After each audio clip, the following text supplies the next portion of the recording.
1-800-747-free. That's 1-800-747-3733.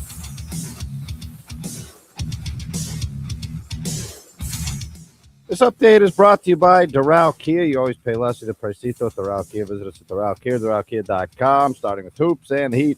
Hoop out of the Bucks 128-117. Next up, Miami will head to Philly tomorrow night. And the Miami Hurricanes beat FSU 83-73. The Canes return home to take on Boston College on Saturday afternoon. And to baseball, the Marlins will continue spring training against the Astros. Today's first pitch is at 1:10 from Roger Dean Chevrolet Stadium. And the Hurricanes will be in Boca to play FAU. The first pitch is at 6:30. The Joe Rose Show begins now. Sure. Again, I mean, I'll put it on me. I think where we are as a roster, like here's the reality of it. And you guys know this. We have 8 picks, right? I mean, as we sit here today, we have 8 picks. It's my job to be very creative and aggressive in how we use our 8 picks, and then our undrafted free agency process, and then the 53 cut, and then, practice squad steals. We got to build this thing out, but we have to build it out so that it's sustainable over time. You can't do that overnight. So at the end of the day, I mean, to answer your question, I'm going to do everything in my power, 365 days a year, to infuse competition into every room by the avenues given within player acquisition. That was John Eric Sullivan, and I'm Joe Rose. And it's great to be back, Woody. Good morning to you, brother. I know you had a late night, and, man, at least I waited for everything to get back loaded up here in sports with a lot of different things to get to here this morning, and a lot of stuff to get done. A lot of stuff to get done. By the way, Woody, I don't know what you have that you really need to get done, but I guarantee you it's not even close to what John Eric Sullivan has to do right now. Oh, my God. What he really wanted to say, if John Eric Sullivan wanted to say, is this thing's really a friggin' mess. It's truly amazing. We tried a lot of things, and maybe it could have worked, but it didn't. And by the way, just good old fundamental, going back to the draft, undrafted rookie free agents. If you're looking for big splashes in free agency, forget it. And by the way, the Minkah Fitzpatrick thing is still out there. I think they'd love to move him. They'd love to trade him because of money, not because of Minkah. And again, I think the other side of this, Minkah's probably saying, please get me out of here. So, yeah, a lot of stuff. And John Eric Sullivan stuck with this big, fat Tua contract, and would love to move that. By the way, can you how many different ways? And he was asked, John Eric Sullivan, and if you're wondering where this all pro day at the Indy Combine, everybody's talking. They get all their work done there, man. Everything gets set up. I call it the dark gray area because everybody's already potentially negotiating with other guys to find out what teams are going to do. Agents are getting an early jump with teams to find out what's going on. You're going to keep my guy. You're going to release him. And then all the little tidbits that come out of there that make this thing really kind of a fun day or a fun week besides just a 40-yard dash and how high a guy can jump and how tight his pants are when he's running. Yeah, there's a lot of work that gets done at these things. A lot of guys won't do part of it. You know how this deal works. A lot of the top guys show up and they don't do a lot because they know they're the top guys and they don't need to. And said, I'll see you at my pro day at my college. Come see me. Love to see you there. And so anyway, hey, we're going to hit all that stuff. Last night, as you heard, Heat, man, just an awful fourth quarter. 39-24, they get outscored against the Milwaukee team that's not very good, especially with the Greek Freak, Antetokounmpo, not playing right now.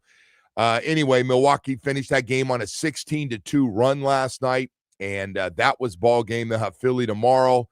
The Canes, Woody, the Canes late last night, just getting home, 83-73 win. It seemed like it was a 5-point game, Woody, the whole time. It was just kind of like Canes were up 3, 4, 5 in there, and then end up getting a 10-point win. 22-6 on the season, 11-4 in the ACC. Just keep winning every game you can, man. Just add it so the numbers just that you're in a good conference for basketball, and just keep getting wins, man. Get that sucker to, what am I being a pig? Let's get 24 wins. 24. We'll take 24 going into the tournament.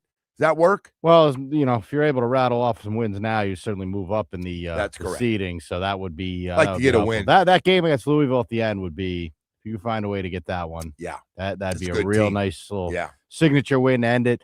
My only concern with this team right now is they are not, incredibly deep, and they got a lot of guys playing big minutes right now. That's not. And it's change. been a tough slate of games, tough schedule that they've gone through here. They really just get one guy on the bench right now, and that's it. And it, hey, listen, Drew Malik, Washington, by the way, continues to play at a really high level off the bench. Yes, he does. Hey, and Malik Renew, 23 last night. Yep. Trey Donaldson, 21 points last night. So those guys they're playing really well. But those were the two guys. My concern is that they are playing huge minutes right now. Well, listen, brother, you're going to go. That's the way it's going to be. And if one of those guys gets hurt, then good night. Shelton did get banged up last night. That was a scary scene. He came back into the game, thankfully. But boy, he got helped off the court, and you can't obviously, if you lose someone, it would be incredibly crushing right now. That would it's thin, but it's a hell of a first year for the coach. It really is. The best turnaround in Division I basketball. He has done a really nice job and got people talking about it. It's good for business. It's going to be good for the future because guys going to want to come here and going, hey, I can go there and play right away.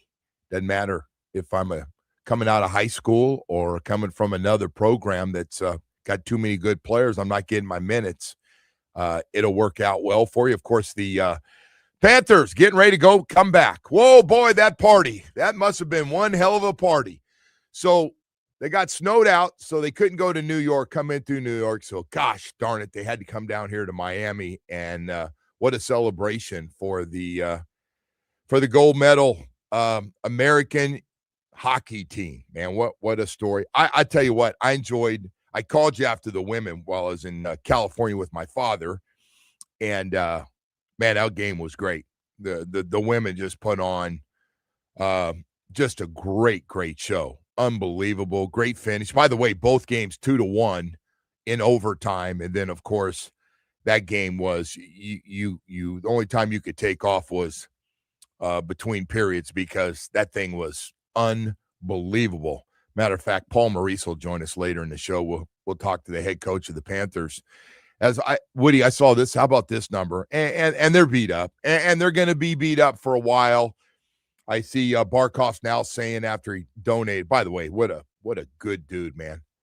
I always hate to say certain guys do more than others in town, but Bam Adebayo and Barkoff, man. Those guys give back to the community. I know people listening this morning don't care about that stuff, but I'll tell you what, Barkoff and Joe DiMaggio, what a deal, man. But anyway, he's talking about coming back soon. He said soon. You're like, how soon is it, man? I think we got 25 games, the last 25 games in 49 days. I think I saw last night on my way home, and it was like, wow, this and they got to make up 8 points to get back, and they got to jump everybody. I was going to say I could start naming teams. I'll just tell you, basically, they got to jump everybody to get back. So coming back here. So the good and bad news was, and this goes back to the nations and when they played their All-Star event was just fantastic last year. Of course, Canada and United States going at it was just fantastic. We are all raving about the greatest All-Star game you could have is putting that thing together. But these games were just fantastic. That's the good news. The bad news is you hope guys don't get hurt. I saw Sid the Kid Crosby might miss some time in Pittsburgh, although they said he was close to coming back for that gold medal game. But man, your guy's going to play hard over there. That thing, Woody, I'm guessing, and you never want to say for these guys that a gold medal game's more important than playing for the team that's paying you millions of dollars. But you kind of sense that, don't you? especially if you play for the United States or Canada. How big? Probably Finland, probably too, if they would have won it all. Thing just seems to like Tkachuk. I was thinking of Matthew Tkachuk. So he's won 2 Stanley Cups, and now he's got a gold medal. I'd say it's pretty good 3 years for him. Pretty good 3 years. Not looking anything close to a Stanley Cup team because they're so beaten up, starting with the Barkov story, but they got lots of guys out, and some of them, hopefully will come back soon. And then you don't know how banged up our guys are. These guys have played a lot of hockey. We went through this with D. Wade and LeBron, and next thing you know, those guys go to the finals 4 years in a row, win 2 of them, and one day I'll never forget, I hear LeBron going, "Yeah, man," and he was doing the Olympics thing, and D. Wade, and you're going, "Hey, yeah, we played an extra season, a regular season of games with all the playoff games, and then staying in shape to play for your country and all the other things." So it's give and take. You just hope your guys don't get hurt when they play in these tournaments. That's all. But I'll tell you what, they played hard, and it was a fun watch. And by the way, the women didn't take much of a backseat for me. I thought it was just unbelievable. Women had to come back after falling behind, and then come back and then get the win, and just fantastic stuff across the board. We've got all that. We got Pro Day going on. Again, John Eric Sullivan had a lot of stuff to say. We're going to get into all of it. There's been 2 topics that were here when I left, and they're here when I got back, and that is Malik Willis and Tua Tagovailoa, and what's going to happen. Can it be any more clear? And he keeps getting asked. John Eric Sullivan, I mean, he's giving you everything he can, man. He's giving you everything. You can read between the lines, like he doesn't want him. If he's stuck with a big fat contract right now, he's trying to stay positive about the guy. They've watched every throw he's made. They've watched everything he does. So if you think it was a Mike deal, or if you think it was a talent and there was no talent and all that stuff, yeah, I mean, it wasn't top 3 or 4 talent or top 8 talent in the league. But, they've looked, they've evaluated, and they would love to get rid of him. They would love to get rid of him. They're saying nice things about him. And John Eric Sullivan, I know, was saying, "Hey, Tua's, man, you guys are so lucky to have him." Really? We're so lucky to have him? Oh, he's done some great things here. Yeah. I think we're going to find out the rest of the league is not too high on Tua when he eventually hits the well, I assume they're shopping him now, but I'm guessing we'll find out that the rest of the league is not too enticed. Oh, hey, Woody, they're not just trying to trade him. I mean, their teams are, I'm sure, listening. They're even juicing up. You wonder. I say no team I would imagine is going to offer them anything of any substance here. Well, I think that the Dolphins have to offer a team stuff. That's the problem. It's a reverse situation. Here's the problem. John Eric Sullivan has made it clear, and by the way, he's right. This is about draft picks. So one thing about it, money can't buy you love right now because we don't have any, but the draft picks, they're cheap. There's money set aside for them, and we got 5 in the top 100. You heard him say, he's got those picks. We need to hit on them. We need to find really good players. But he doesn't want to give up a draft pick. If you think he wants to give up any, especially of his top, 5 or 6 picks, have to throw in a draft pick for Tua. I just don't know what team would be out there right now. It's like, we got to bring this guy in and let's, design the offense around his skill set. Like what team is out there saying that? I listen, I am now on this thing, and I hear these names, and I watched Mel Kiper on TV for like 3 days, just going crazy about Ty Simpson and how good he is. And this, I don't know if you heard any of this stuff. He's talking about they can't, the Steelers can't pass on him. This team should not pass on him. Although he's only got 15 starts and played 1 year. Oh my gosh. And he had some rough games, but you could see some of the things he does. He can run, and that feels like it might be a bust situation there, but well, I don't know. I know what people are going to say, though. He's an Alabama quarterback, and I would probably pass. Well, if they like him, they're not caught up in this. listen, our former GM was so in love. If Nick Saban would have told him, you need to take 7 guys from Alabama, he'd have done. I mean, Chris Greer was Alabama crazy. And Nick was good he had to some him. good players there. No, he had some good ones. Alabama always had good players. So, but in fairness, but they do. They do. But I am with you on this quarterback thing here, man. I think Malik Willis is the only option that's out there. If that's the guy you like, you want to make a play for him, that's fine. You're gonna hear some more names, bud. You're gonna hear Otherwise, I'm Team Ewers, man. You're gonna hear some more names. I think Tyson Bagent from the Bears, who's a backup. Okay. No, I'm just saying. Yeah. You can laugh. He hasn't played much, but he's been a backup. He's a young guy. He's got a little talent. Everybody's talking about.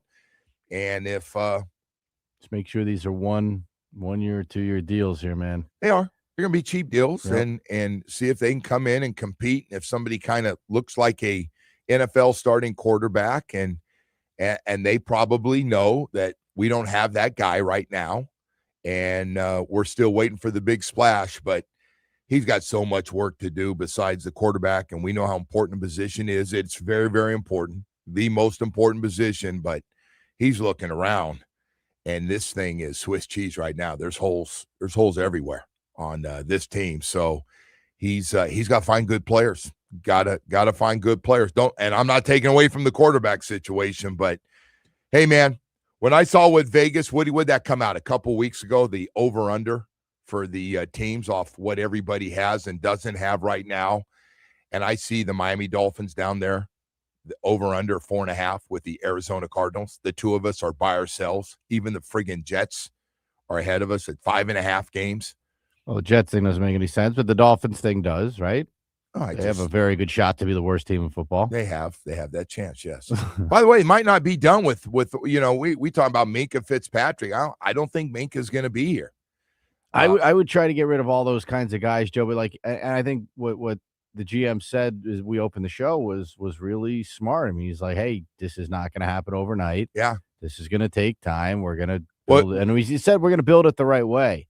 And that's the thing too. Like, you do need to build it the right way so the what you build is sustainable.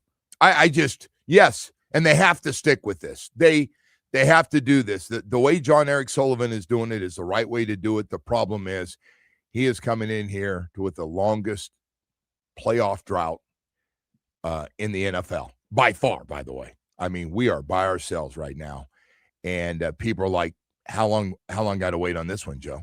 I said, "Well, we got to clean it.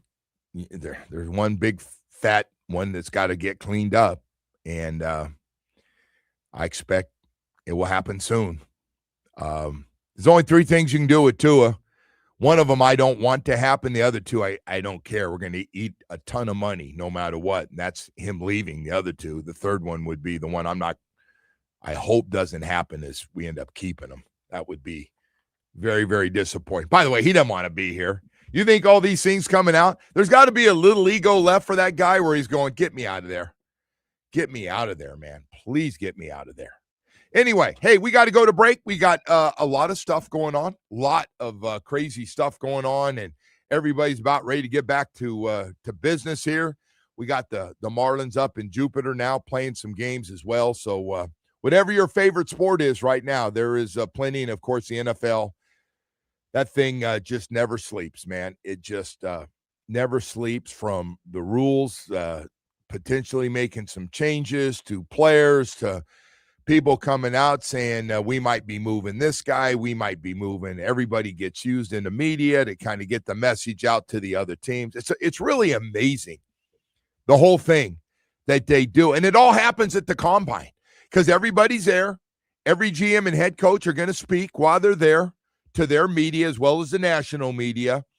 And so John Eric Sullivan, everybody listen to everything. We'll have more from John Eric Sullivan as well as his head coach. We'll have all that stuff for you coming up here. But first, hey, man, you ready to, we're a little ways into this new year. You ready to finally get yourself a new South Florida Chevy car, truck, or SUV? Are you ready to at least go down there, take a couple of test drives, see what's going on? Woody, man, I got an Equinox for a week out there, almost a week in California. It's the best SUV, midsize one I get out there by far. It is great. I see why people are buying them like crazy right now. They are unbelievable. Hey, you know, when it comes to cars and trucks and SUVs, man, I'll tell you, best overall products we've ever had. And we're pretty fired up about 2026, especially when it comes to our trucks, man. We build dependable trucks for the most dependable people. Hard work is in our DNA. Same as you. Chevy trucks can do it all. Power, efficiency, dependability, capability. That's what it's all about. As durable as you are, for some of you out there, up early this morning, work not only 5 days a week and need your truck, but 6 and 7 days with a lot of extra work during a weekend. Hey, you need something very dependable that's strong and durable. You can get it with your South Florida Chevy trucks, man. They are fantastic. They're Chevy trucks to meet your need, midsize, full-size, heavy-duty trucks. We got them all. It's like we've custom-made a truck perfect for your lifestyle, whether it's long weekends, working to having all your pleasure. We make a Chevy truck perfect for you. And I got to tell you right now, Chevy's been making and keeping promises to America for over 100 years. We build dependable trucks for the most dependable people. Drive Chevrolet, built to handle all your needs from the busy work week to the weekend adventures. Remember, start your drive with Chevrolet. Visit your South Florida Chevy dealers today. Today's topics are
We don't know which way that's going to go. There's a lot of different factors at play, a lot of conversations being had. But evaluating the roster, Quinn did a nice job towards the end of the year. Excited about what's ahead for him. Tua, I thought, even though things didn't go well at the end of the year, did some good things along the way. And it's my job to infuse competition into that room along with every other room as we go down the road. All right, John Eric Sullivan doing everything, general manager of the Miami Dolphins, trying to put a positive spin on everything with Tua. And some of the good things, I know he got benched at the end of the year, but, he did some good things. Very few, but he did some good things. And, hey, and I get it, man. You got everybody wants to, not that everybody in the league doesn't know exactly what he can and can't do. There are no secrets, man. There's no secrets on Tua. By the way, teams can pick up the phone and talk to some of the coaches that were around Tua the last few years. Guys are friends. The good old boy network of coaches, the fraternity, call each other, off the record. Hey, bro, what's the deal with him? And they'll get it all. I think the tape speaks for itself for the most part with that guy. But you get the whole deal. Like, hey, what's he like? And, and everything else. And, the stuff. I gotta tell you, it is amazing how polarizing he still remains. Like they're showing him on TV right now. And they've been talking about him. I listen to some of the guys. I listen to some of the former players on other teams aren't in the business, but talking about, he'd be a good fit. And I was like, bro, okay, but you've been away from football. Maybe you need to watch everything a little bit before you decide that's going to be an upgrade for your team. Well, these are also guys that don't watch every snap of Dolphins football like we do, right? They probably sit and watch the red zone or something like that, and they see some highlights and whatever. They don't watch everything. Well, they're just so down on their own quarterback situation. I'm talking specifically about Minnesota, and I'm going, first of all, what do you think Brian Flores, when they call Brian in the office or defensive coordinator, say, hey, Brian, what's the deal with Tua? What do you think he's going to say? Oh, man. Tell you what, I'd love to get a second chance to be around him. That would be great. Yeah. I'll bet Brian Flores I guess that's his favorite guy after Tua came out and said he wasn't very nice to him and all the things. And then, of course, Mike came in and Mike benched him.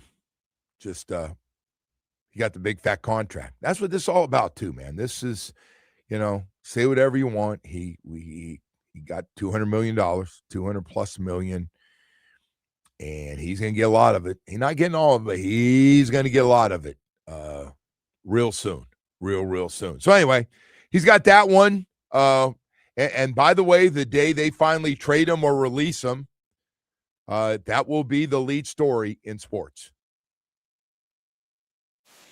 Kind of everybody, I think, from coming from Alabama and being a high, first round pick and everything else. But for me personally, can't get him out of here fast enough just to get the fresh start. Wouldn't you like to see him with Flores just for fun? No, I'm not. He tortured you for the last year. No. Wouldn't you like to see you know what? I'm not. I don't really think of it that way. No, I don't. But listen, it would obviously be a hell of a story.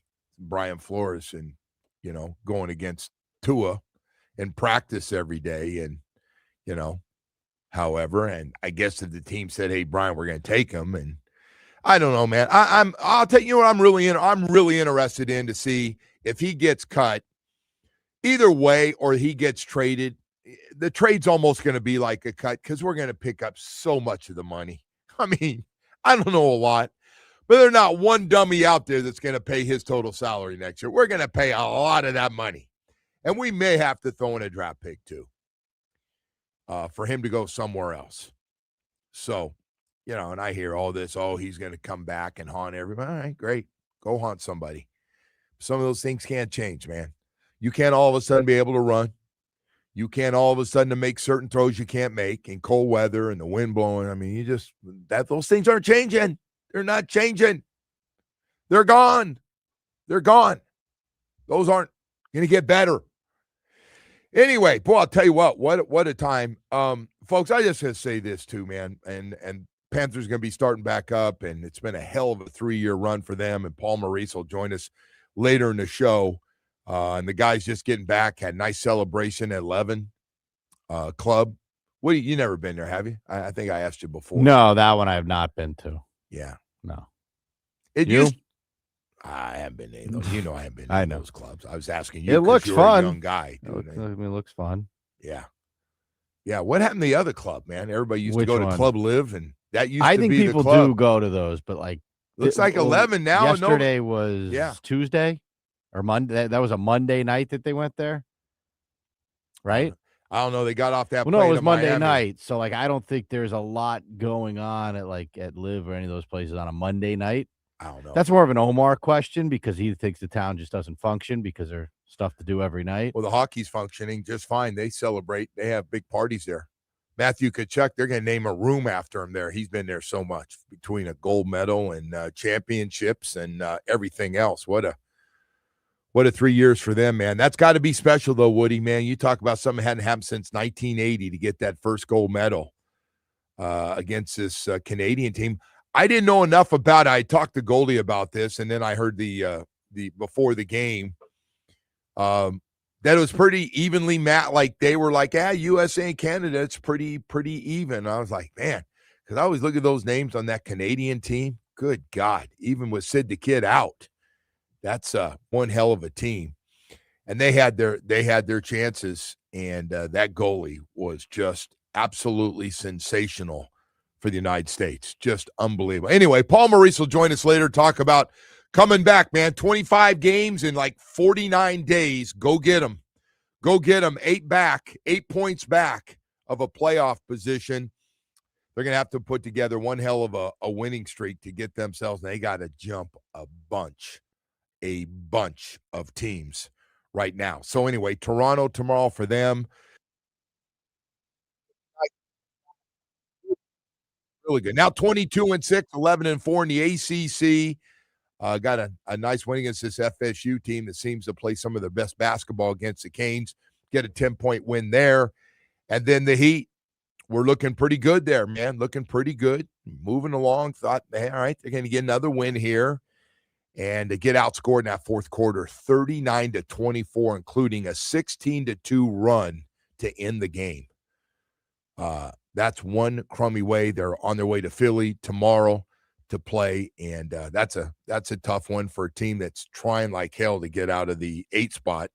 And as far as that goes, not a 7 spot. Get one of those top 6 spots and try to get it out play-in series that they have set up for the final couple spots in the NBA playoffs. Then on top of that, we've got some other stuff with John Eric Sullivan, who kind of stole the show yesterday. I just wanted to say this, too. Besides the Tua stuff,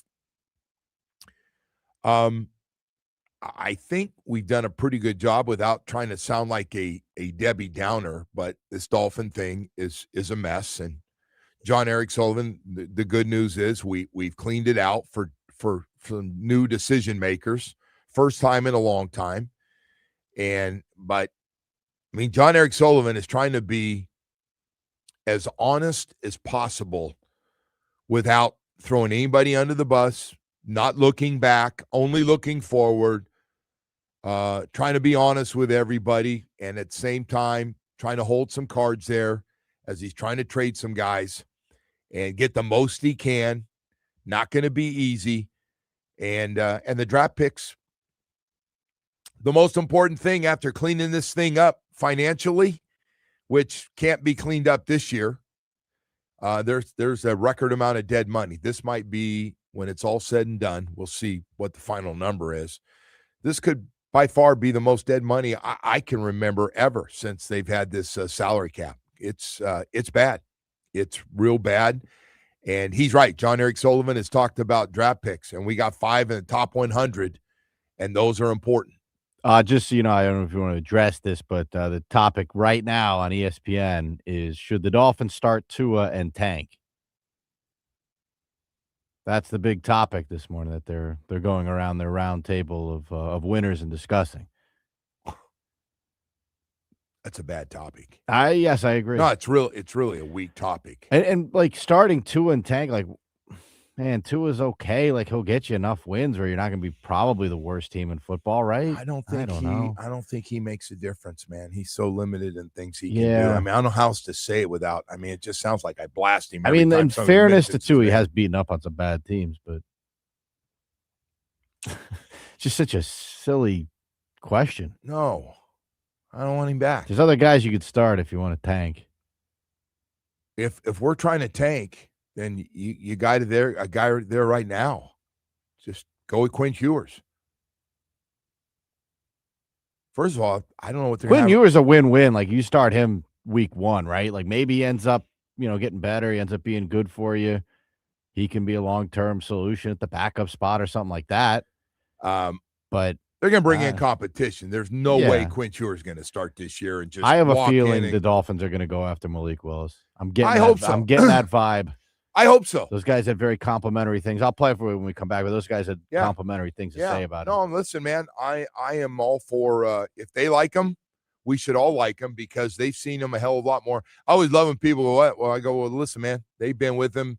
When you're with somebody up close, and matter of fact, you're the defensive coordinator and now the head coach of the Miami Dolphins, you spend more time with a scout team quarterback than anybody. You've seen everything he can do in camp. He throws next to Love every day as 1 and 2 in camp. You've seen him on good days. You've seen him on bad days. You've seen what he can and can't do, and they're working off that. Look, I know that they're not out there trying to amuse us as fans or whatever, but like if they announce that they're going to sign Malik Willis, doesn't that automatically provide some intrigue for this season? A season that at this current moment is like, there's no excitement, there's no buzz, nothing.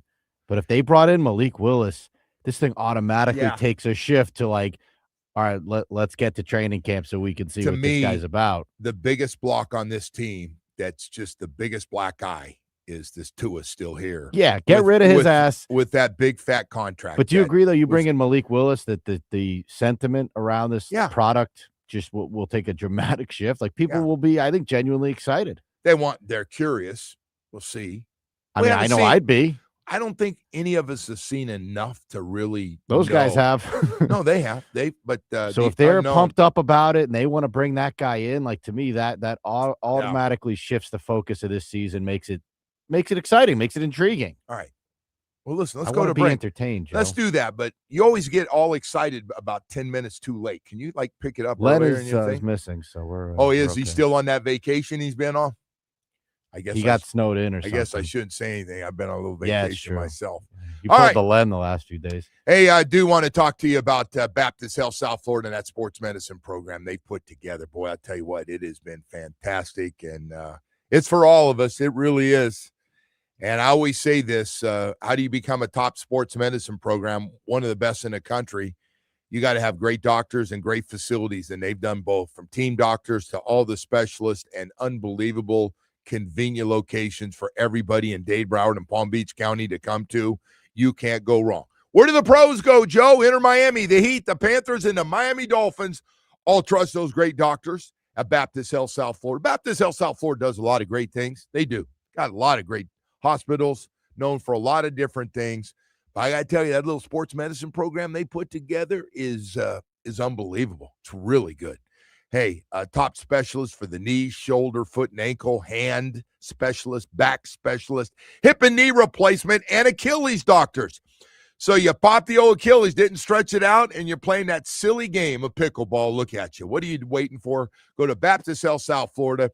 Same doctor work on high school, college, and professional athletes every day, not just here in South Florida, from all over the country. Sometimes, whether it's an operation or just a second opinion, they trust those doctors just like I do, and you will too, with 3 great facilities: Doctors Hospital in Coral Gables, Hard Rock Stadium next to the training facility in 595, and Pine Island Implantation. Dr. Swartzen, thank you, man. I know Dr. Swartzen's up at the Combine right now, but really helped me out here. Last week, my wife went down. Serious sports injury, but she's slowly coming back, man.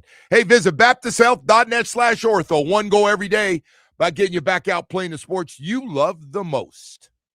Hurricanes basketball.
A needy quarterback situation. If they tell you they're not talking about Malik Willis, that would be a lie. But we've talked about a lot of people, a lot of free agents. Malik's just one of them. We have no idea what that's going to look like in our room. Is it going to be multiple draft picks? Is it going to be a free agent along with Quinn? Who knows? We have so many factors at play. We got a lot of decisions to make as we move through the next couple weeks. But I wish Malik the best. A lot of like for the human being. He's a great kid. All right, there it is. John Eric Sullivan, general manager, formerly with Green Bay, talking about the former Green Bay Packers backup quarterback who's still a young guy in Malik, saying a lot of great things about him. And I mean, that's pretty honest. Like anybody thinks that they're not, all these teams that need a quarterback aren't taking a look at him would be lying, because they are. They've seen what he can do. And it's just refreshing not to hear Chris Greer's voice anymore, isn't it? Look at it's funny you said that, but yeah, the GM and the head coach just sound so different. Than it's just it's just, well, if Chris was here, this would be another patch job, right? He'd be like, we're close. I don't, hey, I'm not trying to set you up, by the way. No, I know. And I'm not going back but in on the guy, but like, look, can you imagine just him, very refreshing can to you hear. imagine him being here somehow, like sold Stephen Ross? Yes, give I me can. one more year and Yes. you're going, we're a mess. What are you going to do? To be honest, yes, I did think that was a possibility that was going to happen. Yeah. So anyway, that was the situation. And of course, they tried a little mini all in to see if they couldn't get to the playoffs last year, and it didn't work as well. But John Eric Sullivan, and once again, when he was talking about quarterbacks, he didn't ever mention Tua. When he was talking about what he might be doing, you know, Quinn Ewers gets mentioned every time this conversation takes place. Hey, man, good for him.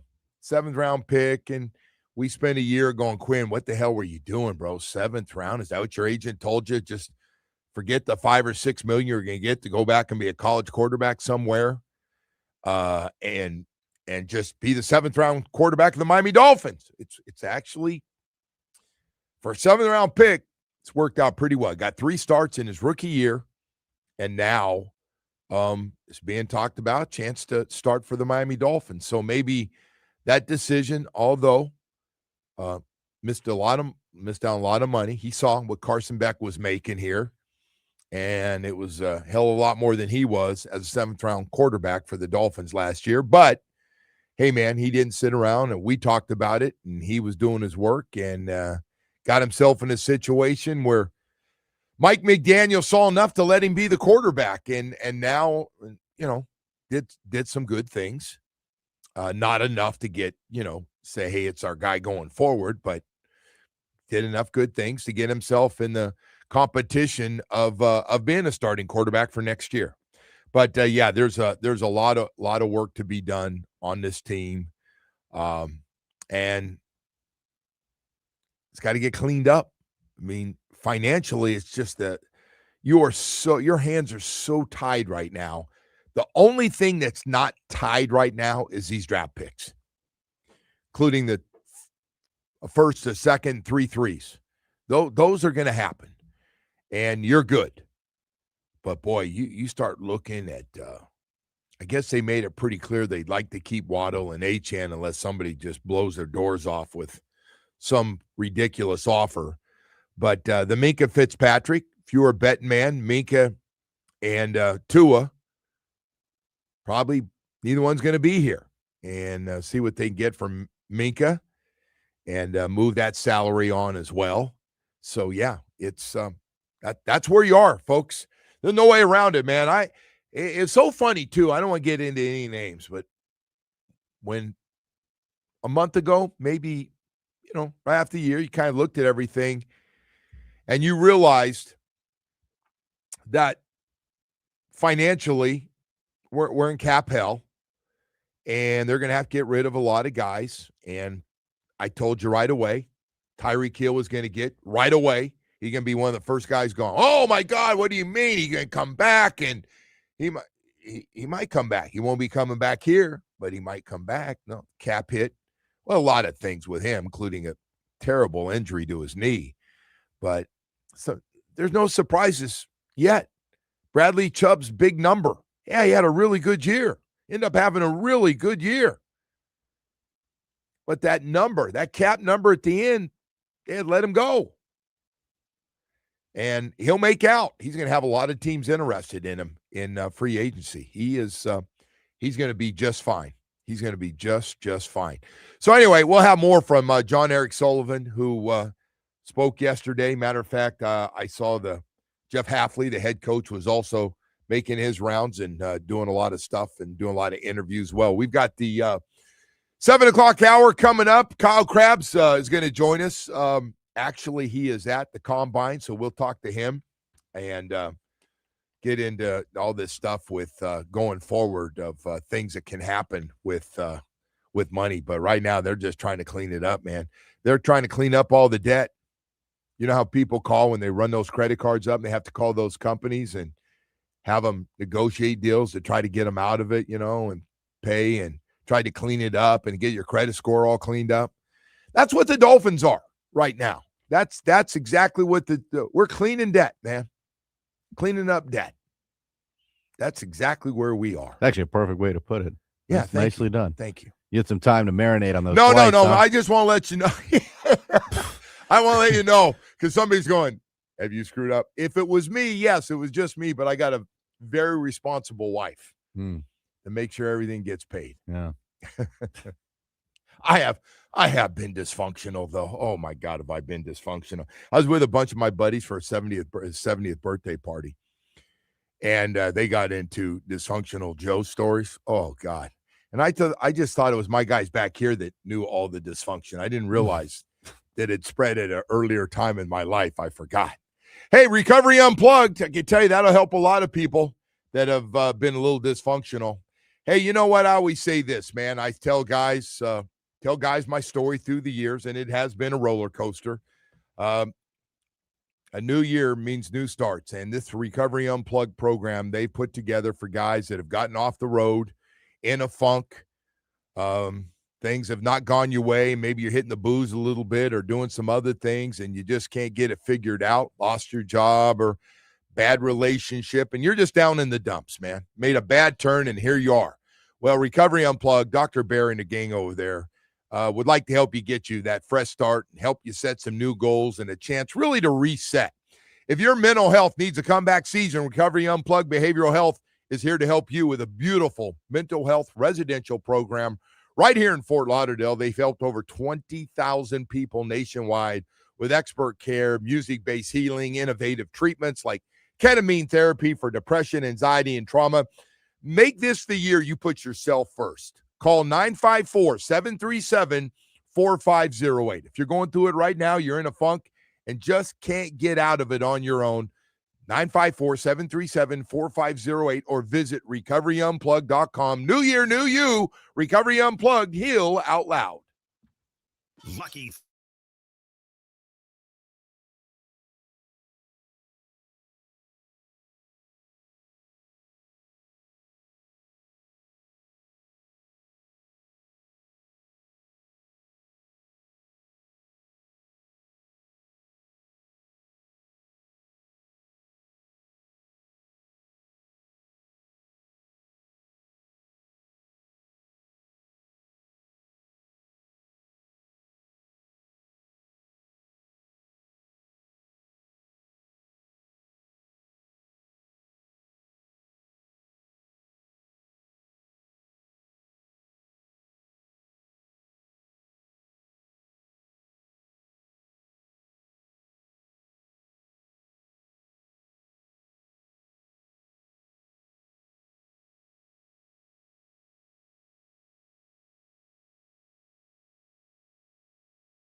ownership.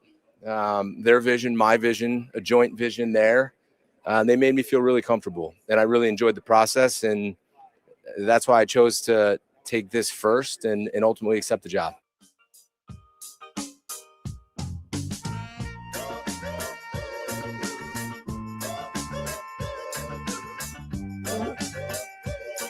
Come on, I feel like being friends today. Come on.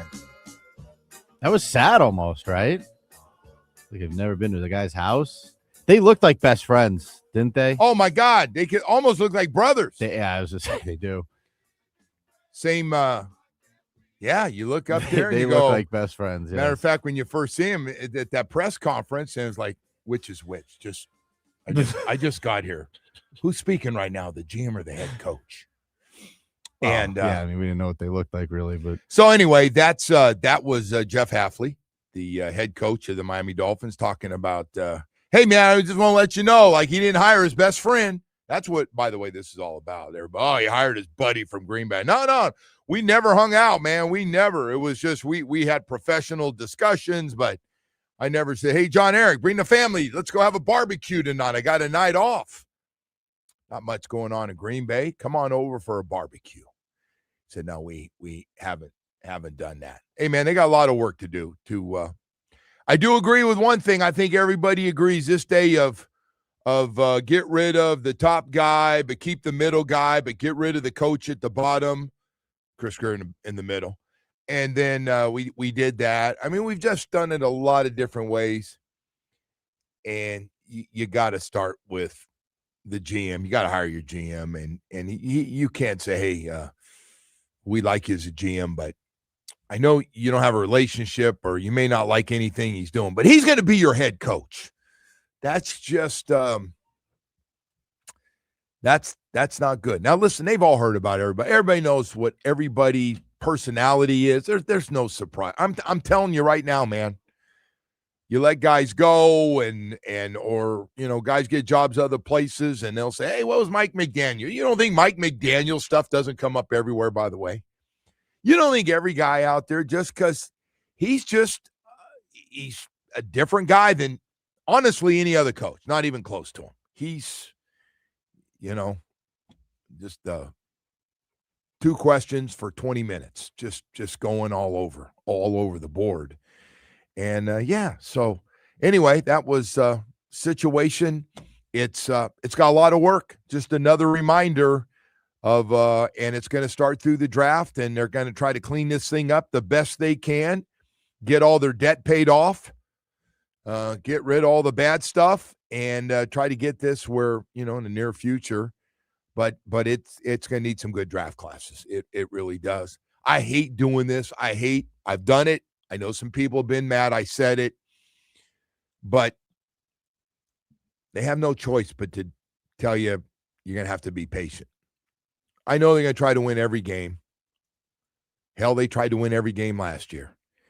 But you're going to have to be patient and see how quickly can they do it. I know everybody, how quickly can it turn around? I know we want to know. When's this thing going to look like it should? Is it ever going to look like it should? Well, it's going to take a couple of years to really clean the books and give yourself and get out of salary cap hell, first of all, and not be stuck with bad contracts. And by the way, not just 1 or 2. We had a lot of bad contracts. I did not even realize it at the time when we did extensions. And again, all you had to do was pout around this place and throw a little temper tantrum and sit out a few drills, and you got yourself a new contract. And it kills you. Kills you down the road. And we're now down the road. These guys came in and they go, here it is. We've really effed it up. Clean her up, John. Let's go, babe. Let's get it going. Pick your head coach and let's roll.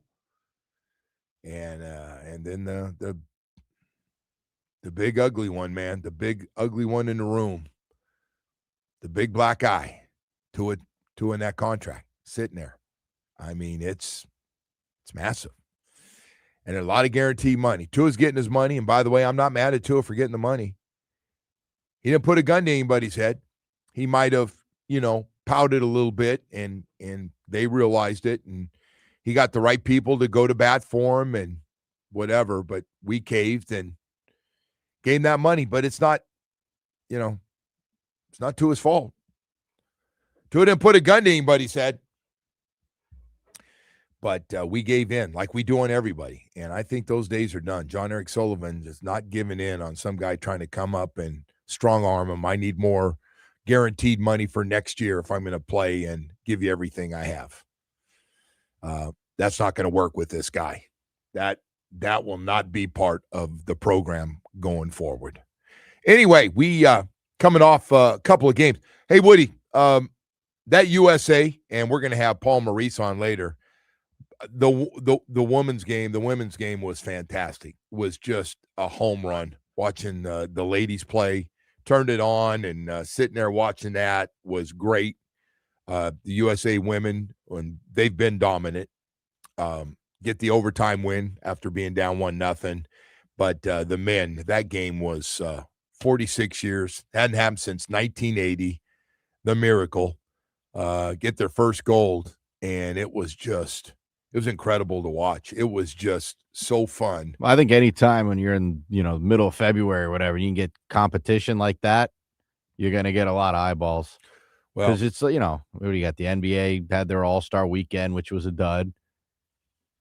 It was better, but it was better, but it obviously wasn't. It wasn't what that was. No. But anytime you can get competition like that in this time of year, it's pretty good, man. Hey, these guys really have, between the four nations and now, but that was a game everybody wanted, and we were going, hey, man, and there are a couple of little scares in there, right?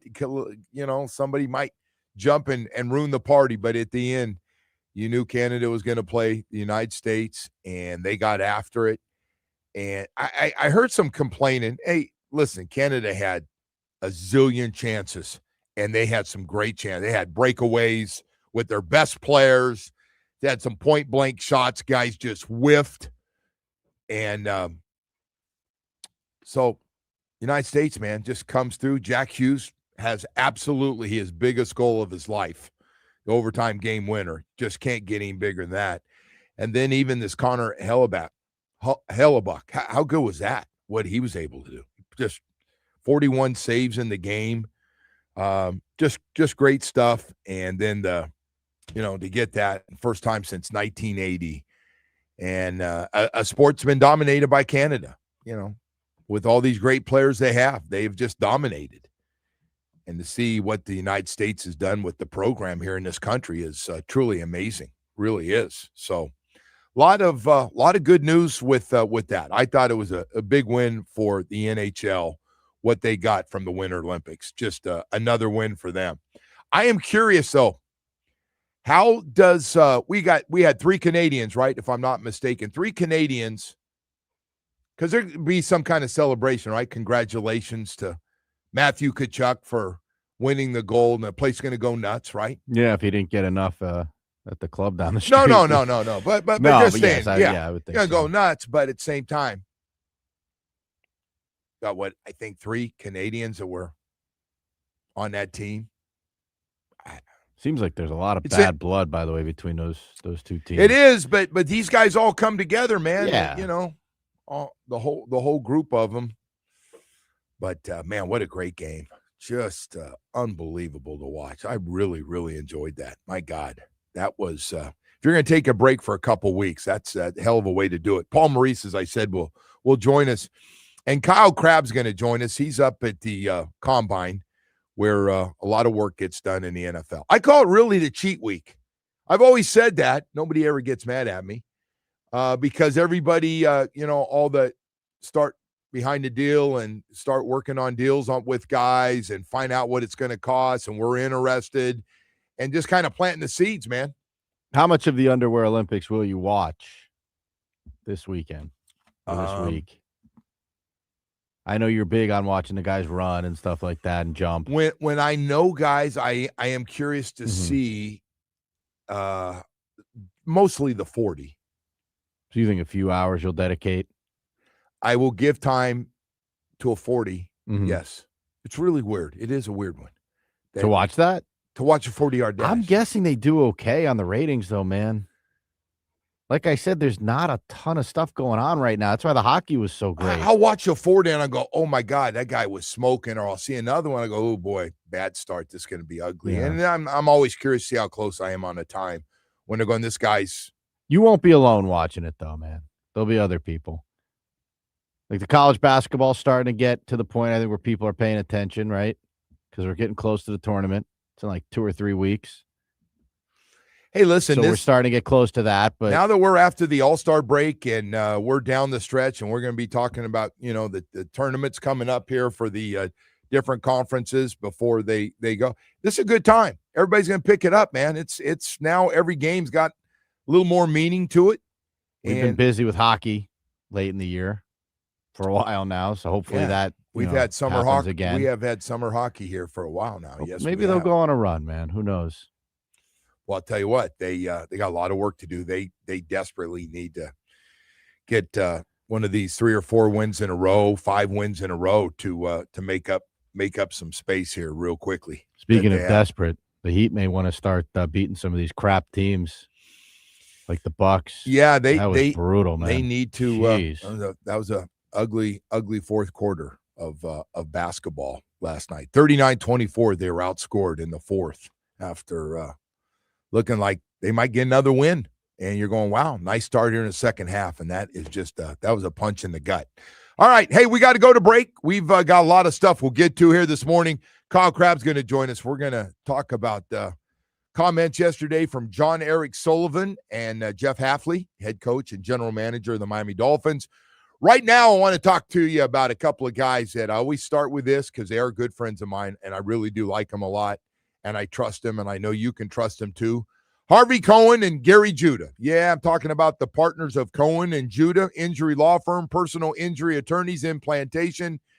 And I hope it never happens, but, slip and fall, automobile accident, and you start looking for an attorney. You start looking for somebody to represent you, and you see a lot of it. Listen, they're all over the TV. I don't need to tell you.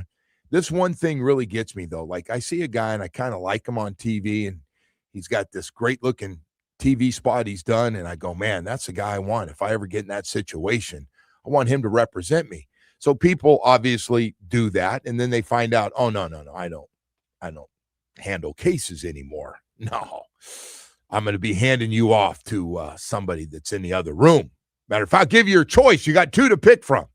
Man, I don't know about you, but one thing about dealing with Harvey Cohen and Gary Judah, they're the partners who are going to handle your case from start to finish. There is no other attorneys. It's them. You're getting everything. Big enough to handle your case from start to finish, more than 30 years of experience, big enough to go to trial and really get you multi-million-dollar results, and small enough just to call you back. See, they believe in communication and keeping you updated when you're going through this once you're done. And by the way, if you're not getting that right now and you're frustrated with whoever ended up getting and the lawyer that's representing you in that big law firm, but you don't feel important, you feel like maybe they got too much on their plate, maybe Gary and Harvey be perfect for you, because wait till you see the way you get treated. Wait until you see the results there. Go to ConanJudah.com.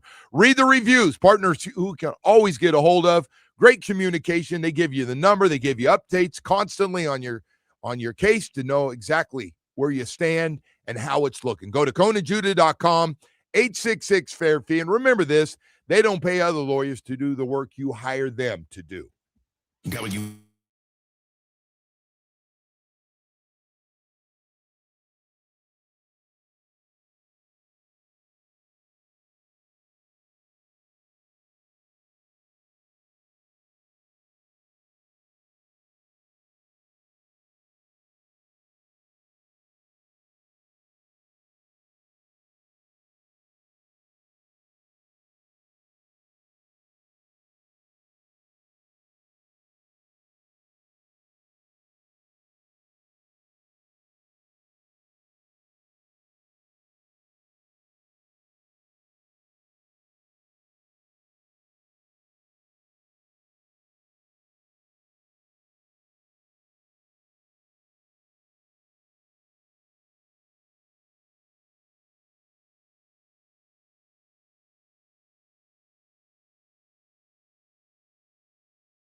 trading at 38% to beat Detroit. That means $100.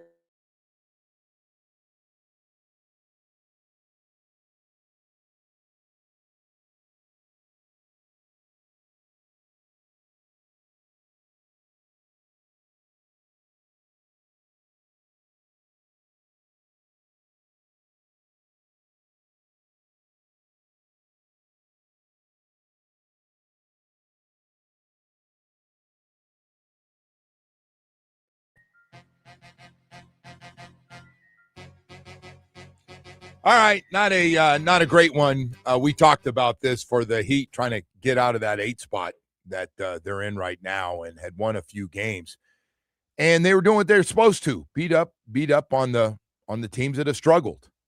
And last night had the lead, and then that fourth quarter get outscored 39-24, including a 16-2 run to end the game. Milwaukee comes back and wins 128-117. And yes, the Bucks without Giannis are one of those teams you have to beat. You have to be able to beat. So anyway, you got Philly tomorrow on the road. And again, running down the stretch here now, the All-Star break is over. But just, when you lose and, it's frustrating and your best player turns it over a bunch last night. It's just a lot of frustration with that thing, and maybe it is what it is. I keep thinking they're going to make a run here, and Spo was positive about everything, and then that thing pops up last night, and it was ugly. And hey, Canes last night did something they haven't been able to do a lot, and that's beat Florida State 83-73 last night. In Tallahassee, now 22-6, 11-4 in ACC play. So good stuff. Rebounding again last night, the big story. 42-23 in rebounds. Offensive rebounds, 16-7. I'll tell you one thing, man. The art of the offensive rebound, and boy, those guys underneath, again, it's not a deep team, but their bigs get after it, and those guys do rebound, man. They take a lot of pride in that, and got it done last night. Got a nice 10-point win with a few games left here in the ACC, and then off to the tournament here, but really set themselves up nice. Just need to finish strong. They're going to be a brutal out, man. I'm telling you, you don't want to go up against that team in one of those tournaments. Well, they are going to be a very tough out. They don't get blown out. No. They played Virginia. They play smart. They play really smart. Too. They're very well coached. They come up with great game plans. They maximize the players that they have. And the only concern that I have is they're not the deepest team. Yeah. Well, so far they've been lucky that they have not been hit with this injury bug. Yes. You Knock talk on about wood guys there, but yes. turning over their ankle and all the They're other scary. A things that little happen. scare last night with Shelton, but other than that, everything's been. All right. Malik Renew's banged. Everyone's banged up, I guess, this time. Yeah, of year, some right? guys limp on and off. Is it Yeah. his calf muscle and those type of things. Hey, so on top of all of that, we're going to have Paul Maurice join us from Panthers head coach. It's been a while since we talked to Coach, and he going to get all his guys back. Did I see they're going to have the full team together today for the first time, I guess, right? They got guys coming in from all over from the Olympics to come back here, and of course had one hell of a party for the American team at 11. Ran up a bill. I wonder who picked that bill up. I always wonder. Did the club pick it up again? Remember last time the club picked up like a $500,000 tab. I believe Pat McAfee picked it up. Did he? If I'm not mistaken. I don't really dive too deep into this. But Was he there? No, I think he came up on like the screen or something. So if you want someone that was there, I think we may know someone who was there.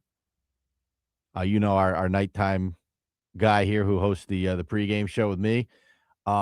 We could check in with him and see. But Well, that's really cool though, man. What a night, man. but yeah, to I'm get guessing that. they didn't have to pay. It's one thing when you dominate and you're the NBA team and you play in the summer Olympics and you dominate and you win the gold. Well, that's not happening anymore, though. Those other countries are getting better. But when you look at what is going on and you haven't won in 46 years and you win that, and listen, man, Canada has dominated this thing. They really have. And you're able to, it was interesting too. I was curious when those guys are all breaking it down because I truly didn't know.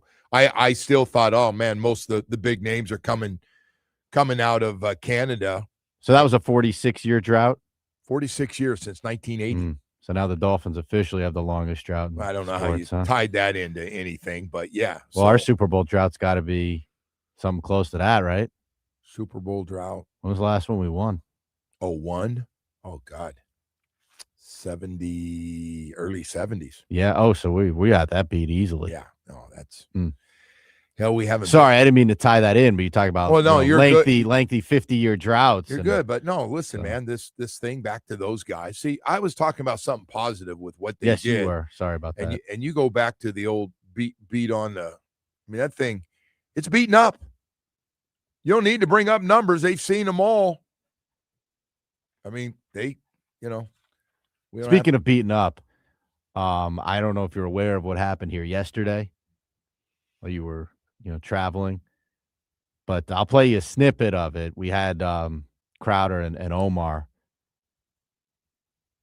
got after pretty good. So what happened? So Omar was going to fight somebody, Omar or said he challenged one of the, we have these people that write into the show, and they're mostly, anonymous. They have like dolphin things as their pictures or whatever. And Omar got riled up with someone and challenged him to a boxing match. So not knowing who the person even is. So I think it was like kind of an empty challenge. It was like a tough guy, like, I'll fight you type of thing. So what had Omar so fired up? What did the guy say that Omar said, I will fight you? I don't know. A lot of people said a lot of stuff to him over the 3 days you were gone. So I can't recall exactly what it was. So what did he say? What did he say that was out there? Give me one. Give me a teaser. Jeez, dude. I don't know. He said a lot of stuff that was out there over 3 days. But whatever he said got someone upset. And so he said something, and Omar challenged the guy to a fight. And Crowder texted me during the show and was like, I'll fight Omar. And so what happened was, and I'll play it for you next segment, the headlines.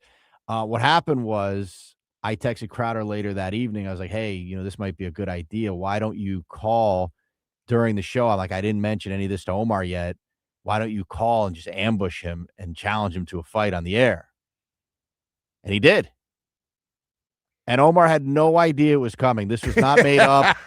Like, I know some of the stuff, like, people think it's a bit. Like, this one was not made up. He was completely blindsided by it. I actually don't know if he was thrilled about it, because I think Crowder's like, Crowder will do it. It won't last long either. No, Omar probably get killed. This isn't running you in a 40-yard dash, No, you're getting in there with Channing. No, but this it actually it went very, very well. It went about as well as we could have hoped. Channing, he had no idea it was coming. That's beautiful. Oh, you guys, man. And we are making every effort possible to put this thing together. Be careful. I got a feeling our they're going to try to shut it down, no question. But yeah. we may be able to work around. All right. So. Well, you make sure you get me a check with your wife on all the other stuff too. You're gonna sponsor the event, yeah, hopefully course, as well. Yeah. We'll use your money since you're so well. Good at spending all honestly, my money. We already nominated you to be the ring announcer. That's what happens when you're gone, man. Yeah, you get assigned. You get assigned different positions here. I got you. Hey, before we go to break here, we got a lot more stuff. Kyle Crabb's going to join us coming up. From up at God, it's incredible what this thing has become. The Indy up in Indy Pro Day, or not Pro Day, but all these guys get together, and this press conference should be fun. All the press conferences and all the stuff for this combine that takes place. We'll before that though, hey, I want to let everybody know, man. This Saturday, it's here. The DCC is back. It's a huge event. February 28th. It's at Hard Rock Stadium, and it's got something for everybody. And I have not put one dime in yet, but I saw it this morning, and I see I have some work to do over the next few days and next few weeks, but I wanted to let everybody know it is the Dolphins Cancer Challenge. And you can ride, run, walk, cycling, and all the money. It's big. They've raised a ton of money. I think they're going over $100 million this year since they started this thing in honor of Jim Mad Dog Mandich. And money goes, of course, to one of the best cancer centers we have, Sylvester Comprehensive Cancer Center in Miami. And they're just doing great stuff down there. The Finns, the Canes all get involved and get behind this thing. And we got great people like Stuart Miller, who just Lennar and the whole gang over there just do a great job. But a lot of people, I don't know, they're expecting, 8, 9, 10,000 people. There's a concert as well. So it's a real fun Saturday for the whole family if you're interested in, and we'll be telling you more about it. But we are going to go ahead and auction off a 2-hour show on the weekend on 104.3 WQM. Will come in on a Saturday and Sunday, have a couple hours. And, hey, listen, with the highest bid, and we'll shut it down and give this thing a few days to go. But love to have people bid on it. If you have a company, you can do your own stuff. You can bring your kids in, do whatever. We got extra microphones in here for you to really get behind it. Hey, it's your 2 hours, whatever topics you want, and the whole deal. And it's fun. We have a good time doing it. We'd love to have you. So all that money that we raise will go to the Sylvester Comprehensive Cancer Center. So if you're interested, you can just text it in. We'd love to get some text on that for whether it's money for your company, looking for something to get involved with. Sylvester Comprehensive Cancer Center is a darn good one. Darn good one. Hey, we got more stuff to get to, and appreciate everybody being with us here this morning. We'll have a lot more coming up from the Combine in Indy, as well as Paul Maurice will join us as he gets set here for tomorrow night's game against Toronto. Man, they start right back up. The boys are all back in town from the Olympics, and let's go. Hey, hurricane season is right around the corner again. You know what that means. Start looking and going, uh-oh, we need to protect our house. Oh, gosh darn it, we didn't get those impact windows and doors yet. Oh, shoot, we're going to do, oh, my roof is leaky. Oh, what do I do? I'll tell you what you do. You call Loctite Impact Windows, Doors, and Roofing. If you've got an old leaky roof, replace your old roof now and pay later. Loctite Impact offers the highest quality roofing materials with lifetime warranty plus thousands of 5-star reviews. Save big on their legendary state-of-the-art impact windows and doors. Impact windows as low as $6 per window per month installed. Don't wait for the next storm. Visit LoctiteImpact.com. Again, LoctiteImpact.com or call 954-500-LOCK. They cover all of South Florida. Very competitive prices. Hey, one thing Chev over there, the CEO, always talks about, hey, man, you can't control where these hurricanes are going to hit, but you can protect your home with the best products, and Loctite would love to do it for you. Today's topics are sponsored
pays out $250.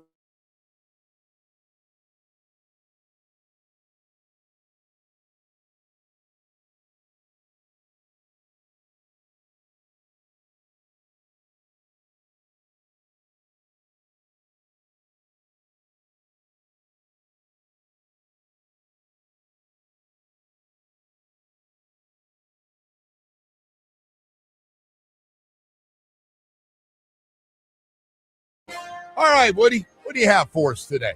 Well, Joe, I think we should just jump right into this. This happened late in the show yesterday. I told you about this yesterday as you were making your way back here to South Florida. Kind of set the table for your last segment, but again, if, just tuning in, Omar challenged a listener, I guess, to a fight without knowing who the person really is. Anything Was like he that. fired up with the guy? Or Yeah, the guy he's a said, little riled up, and he's or like, the guy said, "I want to fight you." And Omar was like, "I'll box this guy." And so Crowder hears that, texts me that he would fight Omar like today, and you gonna drop the kids off at school and he'd be right over. Yeah, so I came up with the idea to have Crowder call in the show without telling Omar and just completely ambush him and challenge him to a fight. And here's kind of how it went down. I got to get it. Oh, my goodness. What is that? Wow, listen to this. This can only mean one thing. I have no idea what it means. This is fight music. Oh, who am I fighting now? As long as it's not Jordan Phillips, I'm good. All right, let's bring this music down a little bit. And I think we may have a challenge. Now, I like to consider myself a pretty decent fight promoter, especially when it comes to Omar Kelly. Yes, you do. You create tons of beefs for me. Only in America can this happen here. You look like Don King. I know. I feel like him right now. Mr. Crowder, good morning. Hey, fellas, what's going on? Damn, what's up, Crowder? I was just thinking about you, too. Somebody on the text chain was talking about your bootleg store when you were selling CDs and videos for $50. Yeah, man, you're around a bunch of millionaires. You gotta know how to make money, baby. Yeah. I called Danny. You didn't say you will fight. You said you want to fight. It's in your heart. You want to get in the ring. Yeah. So I was like, damn, if he just wants to fight somebody, hell, we can jump in the ring. We make some money for the Boys and Girls Club, whatever you want. I'll be down with that. It would motivate me to train. I mean, you got me in the weight. You got me on the weight now. What are you like, 240, 260 now? What's going on? I'm about 250, but yeah, I don't have no wind. It might be some different things in my bloodstream. We can't have a pee test beforehand, but I'll be able to get out there, man. If you really want to just punch somebody, we can punch on each other. Okay. So here's the deal, though. I'm going to make this officially an exhibition bout, so you can come in at any weight and you can use any performance-enhancing drugs that you'd like. I was already going to use that. Yeah, it's an exhibition match. Does IPAs count as performance enhancers? You can use anything you want, anything to numb, make you stronger, whatever it is you need to do. I get on a nice little round of HGH. Help me feel younger. Yeah, man. I listen to y'all every morning. And, I ride around me and my youngest son Chad is about to go fishing right now. Is he supposed to be at school, Crowder? What's that? No. He's a little under the weather, so That's the type of dad I want. Like, he's a little under the weather. Oh, God. He needs some sunlight. He needs a little bit of vitamin D. Vitamin D, fresh air, catch a couple peacock bass. He's ready to go, man. He'll be ready. So, but yeah, I listen all the day. I laughed. I said, I ain't know like the box. Yeah, I jump in there with it. Yeah, man. So I think if we could do this for charity, I think this could be big. As long as I can get a headgear, I'm good. There's a lot of no. Crowder. Come on. We doing exhibition. Danny, we had to be realistic about this. Old needs a flat jacket. He needs a Teflon vest. He needs headgear. He needs football equipment. Anything he wants to wear, he needs to wear. And I'm walking there with drawers on. Crowder, I really do think, though, with the amount of people that have venom here for Omar, that this could be a very lucrative opportunity. I won't mind a check. They all give me a hard time. Joe Rose, we'll take a check now. anything to get a check now. Crowder, how long do you need to train for before you're ready? Oh, Crowder's about 6 beers. Don't He'd be speak good. for him. Don't speak for him. How long do you need? I just need whatever y'all need to market. I could go tonight. All right. So I'm thinking maybe the dead of summer might be a good opportunity for us to drum up some interest around this event when nothing else is going on, like in June or July or something. Oh, I'm down. Okay. That'll give Omar some time to train though, right?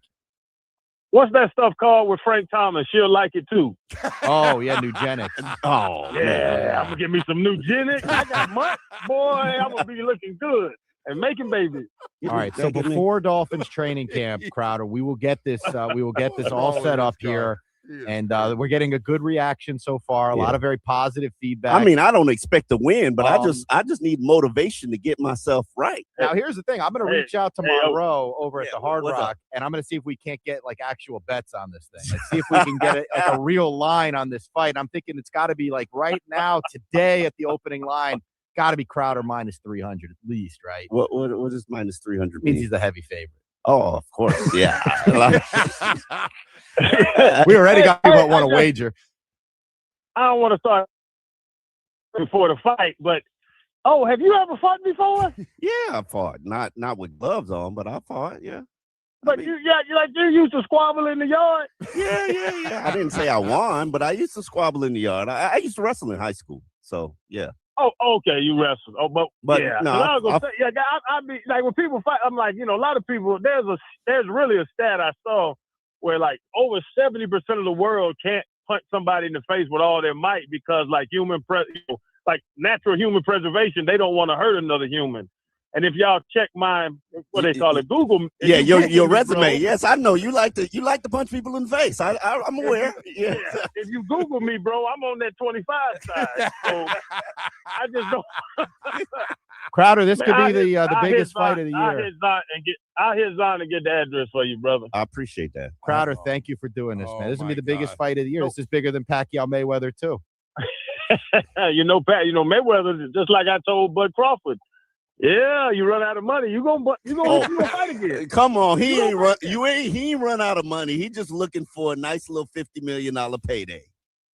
Just go do some research and see if Floyd got. Yeah, I've heard things, but prize fighters fight for prizes. That's what they do. I was a prize player. I played for prizes. All right. Well, we're going to do a lot of work to promote this thing. We will figure out somebody just wants to fight Leroy, who just texted in, a random person wants to fight Leroy for the undercard. Leroy has a lot of health problems. Don't let Leroy get hit. Yeah, we should put him against Solana and see who walks out of there alive. Walks out. They both need medication, nurses. Might be an asthma. Solana look like he got asthma. I don't even know if he has asthma, but he looked asthmatic. There you go. I got to tell you, if nothing else, Channing is absolutely the most entertaining human being of all time. He is. That was fantastic. That truly was fantastic. So we're going to put in some work on this. We'll figure this out one way or another here. Get this off the ground. So is he going to – Omar sound like he was ready for this? I think Omar is embracing I don't think Omar realizes what he's getting himself into, though, which is good. I don't think he realizes that Crowder will probably hurt him. Yeah. Yes. Omar, thinks he's. That's all right. You know what? Whatever it is, man. It'll be good for charity. Good for business for sure. That was outstanding stuff right there. I did not know that happened while I was gone. That's fantastic. Yeah, a lot of crazy things happened while you were gone. How about that? Kidding. All right, we got to go to break. We've got Kyle Crabb's going to join us. Channing, you are too much, man. I've been crying. That was very entertaining. Channing he just fills in the holes with great stuff, man. He is just. Are you okay, by the way, with being the conversation went on for a lot longer than that, but are you okay with being the ring announcer? Hell yeah, all day. Okay, because we basically the plan was to have like me, Salon, and Hawk be like the ringside broadcasters, and then have you be the ring announcer. Yeah, I think that will work. That's a great idea. I do Okay, like that. excellent. That's fantastic. Tobin's going to be involved as well. Tobin wanted to help set up the undercard because he's a big boxing guy and he knows like local fighters. So he wants to set up the undercard.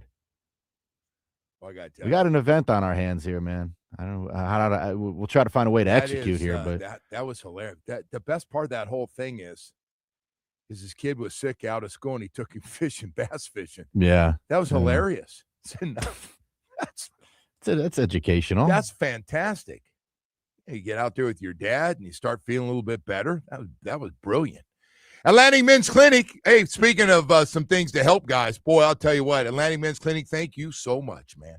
Thank you so much. Nobody wants low T and definitely don't want ED with it. And I got to tell you, if you're at that age right now, low T's got you down. Tired all the friggin' time. Just tired. Don't do anything. Find yourself on the couch. Find yourself sitting around, eating the same amount of food, not exercising, not moving around. Even on vacations, you just have become, I don't want to do that. That's too much. Well, it's low T kicking in, man. You don't have to have it. You don't have to have it at any age, actually. And usually with that comes ED, and that's a whole different problem, man. When your sex drive is gone, oh, my God, is that just terrible. That's the worst thing. You talk about, and I had full-blown low T and ED, both. And I will tell you, man, when you're going through that, wife's looking good, you had a great night out, now all of a sudden, and there's just nothing happening in my bedroom, folks. Nothing was going on.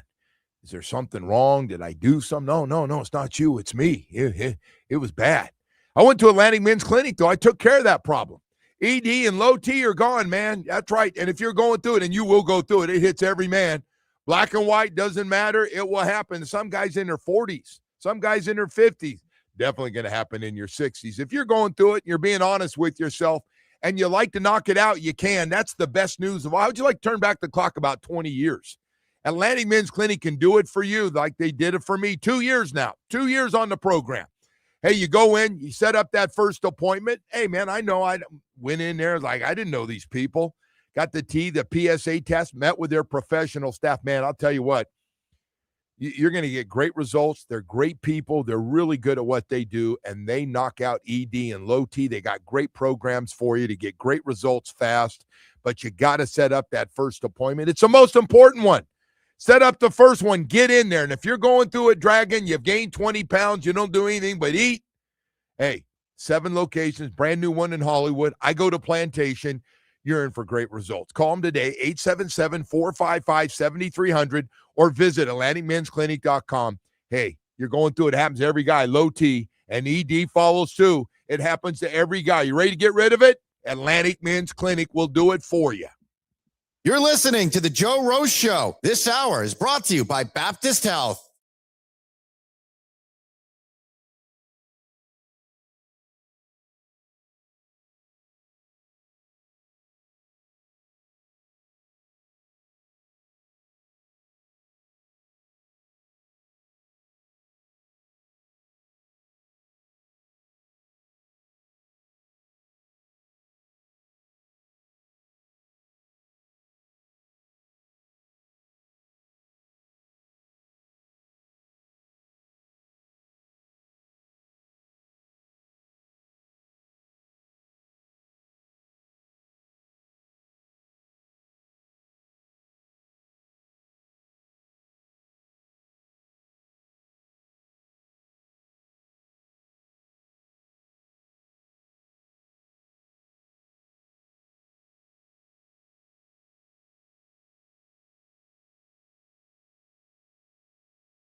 practice squad steals.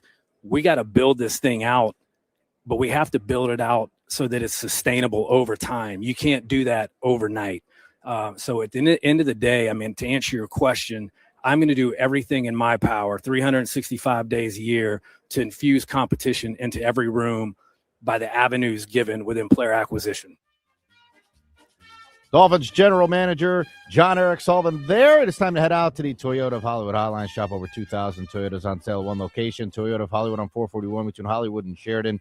ToyotaofHollywood.com, Joe. All right, Woody, let's go to the Indy Combine. Getting ready to start up. And you heard John Eric Sullivan, general manager, just talking a little bit about his team, the quarterback, potential quarterbacks, the draft, and everything else. Kyle Crabbs, Locked On Fins podcast, and A to Z Sports NFL analyst joins us. Kyle, good morning, brother. How you doing? Top of the morning, Joe. I'm doing great. How about you? Man, I'm doing great. We got a lot to talk about. The John Eric Sullivan stuff. Listen, we have put him deep in debt on the salary, obviously, salary cap mess we have. So it really comes down to the draft picks and what you can do. But before we get into all that and his game plan, and I think he's got the right one, and let's build it through the draft. But this quarterback situation, how's this Tua thing? I sense he talks about him, then he kind of mentions he's done some good things, and we were lucky to have him. And then he basically sounds like he forgets to talk about it when he's talking about quarterbacks, like, I can't wait to get this guy out of here. How do you think this thing's going to end with Tua? Yeah, I think all the reporting that's kind of led up to this point that there's going to be a split that happens, I think that's probably a safe assumption at this point. And look, I know that it's been reported they'd like to try to find a trade. I know that's you're swimming upstream with that effort. And I think you can kind of look at the way that they postured yesterday and talked about everything is on the table. And that's, he talked about trade candidates. And, if you leave the door open to bringing him back, whether you intend to or not, I think the implications of that is you at least give some semblance publicly that if there is a team that has Tua on their list of bridge quarterbacks for 26, they say, well, they might keep him. Do we maybe need to do something here? And I think it's all stacked too steeply against them for anything to come together. But I think that's what, when you saw the posturing yesterday about everything's on the table, I have to imagine that was probably a big part of the reason why. Let's talk about the other quarterbacks. I know everybody's wondering about so he said some nice things, obviously, about Malik Willis, who they know very, very well. We've talked about that for the last few weeks, and that other teams going to be interested in him. And if you're not, you're lying, and all those things for teams that need a quarterback. Can you get a sense? Is it doable? I just get asked financially, is it doable to get him if they really like him? If they really like him, no, but the only team that's going to have a better gauge on his actual price and value is the Packers, right? Because of who the Dolphins have in-house right now. You can, and Sully said this yesterday, you can do, generally speaking, anything that you want to do, but it's the responsibility element of it. And I think if the league doesn't have that team that panics and has somebody that gives him unquestioned starter money, then I think it's on the table. And if it goes to that stratosphere for cash, they're probably better off because of their overall team situation, just pivoting and looking another way. But I didn't come away from yesterday thinking, oh, well, he's completely off the table. It's kind of what we've been talking about, right? It has to be a cost-effective opportunity, and that is kind of to be determined once we get out on the open market and teams actually start putting offers out there. You like Tyson Bagent, by the way, the backup for the Bears? Yeah, I do. I think he's a really toolsy guy. I got to know him pretty well when he came out in 2023. Chicago kind of talked about him a little bit, like they might understand, they might have an offer that would justify trading him as the backup quarterback there. I don't really know what that cost is that you get excited about because, again, it has to be cost effective. But he would certainly be on my list as options to explore. Hey, the other guy is, I got to bring this up, second quarterback in this draft, Mel Kiper, bragging about him. Somebody else I was talking to said, hey, I really like him, even though he's only got 15 starts as a starting quarterback at Alabama. How do you feel about him? And is there any shot in your mind that the Dolphins quietly really like him and are thinking he could be their first pick? I'd be stunned if he was the first pick with the Dolphins with what their schedule of picks is looking like. But there's a lot to like there. It's just he's a one-year starter, right? So how do you possibly put him in a situation to be successful if you're drafting him with an intent to play as a one-year starter in college? That's the narrative and the question there. So there's a lot of really bright flashes for a guy that doesn't have a lot of experience, but I would be surprised if he's in that stratosphere of the draft unless, again, teams are propping him up. And at that point, just like the conversation with Willis in free agency, it doesn't become cost effective at a certain point. And I think that's where you kind of lose the value with where the team's at right now. You know, I love this combine thing, and I am a 40-yard junkie watching them, and I know you're there, but the league gets so much work done there. Everything's getting done, including some stuff that's not supposed to get started. It's going to get started with free agency and everything else, and agents talking to teams and wanting to get an update whether they're keeping their clients or not. It's just amazing all the different things that are going to come out this week. Yeah, I think the things that you actually watch on television is, I don't want to say it's the least valuable part because it has value, but these executives are here and they're talking with agents, and agents are talking with other teams, and then there's the interviews behind the scenes for the teams and the prospects. So it's a big business expo down here all week, and it really for me has become like, I don't want to say the afterthought is the on-field workouts, but there's on the pecking order of importance of things that happen. There's a lot of business, like you said, that gets done here this week. Hey, let me ask you, the guys. I just care. Maui Noah, you still believe he's a top 10 pick at right guard or right tackle? I do. I see the power in which he plays with. I see the experience that he has. I see a comfort at tackle that, you let him fail there at the NFL level before you think about kicking him inside the guard, in my opinion. I think he's got requisite length. He's got awesome punch power. He's got really good hand strength. It's some guys with some speed with wide angles might test him on the edge a little bit, but you're not gonna go down the middle of him. And that's what your concern is with a lot of those explosive guys, is speed to power. So I think he's a very clean projection to the next level, and some teams might want to pencil him inside a guard, but for me, you let him play tackle first. Let's talk about the two guys on the outside, Ruben Bain and Mesidor. Both first-round picks. Is Ruben drop? Sometimes I see people drop Ruben outside the top 10. What do you think? I have a hard time seeing him getting out of the top 10 just because of the disruptiveness that he plays with. And I get he's got a little bit of an unorthodox build, but at the same time, he's got an unorthodox impact in the game because he's all over the place every time he plays. Right. So whether you want to line him up as a base end, whether you want to reduce him inside on obvious passing situations and let him rush from the inside from time to time, I think he's a three-down player at the next level. He plays with a ton of intensity.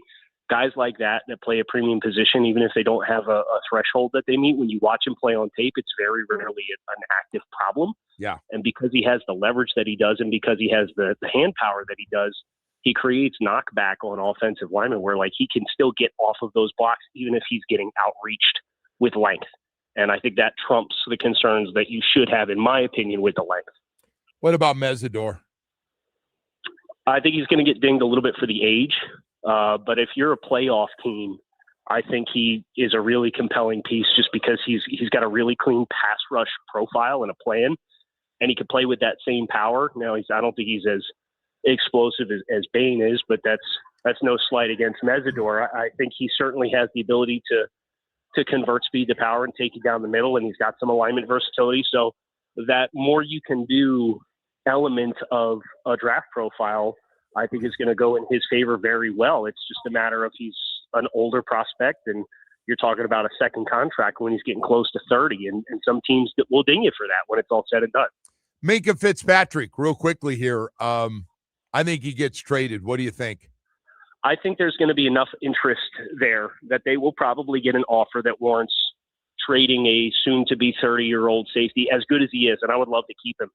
But, if their prerogative is adding more draft capital, I think he's one of the more attractive pieces on the roster, and trading away $15+ million in salary plus whatever you would commit to on an extension if you kept him there. Now, I would not be mad at all if they kept him. I would actually be quite excited. I think he'd do quite well with Jeff Hafley.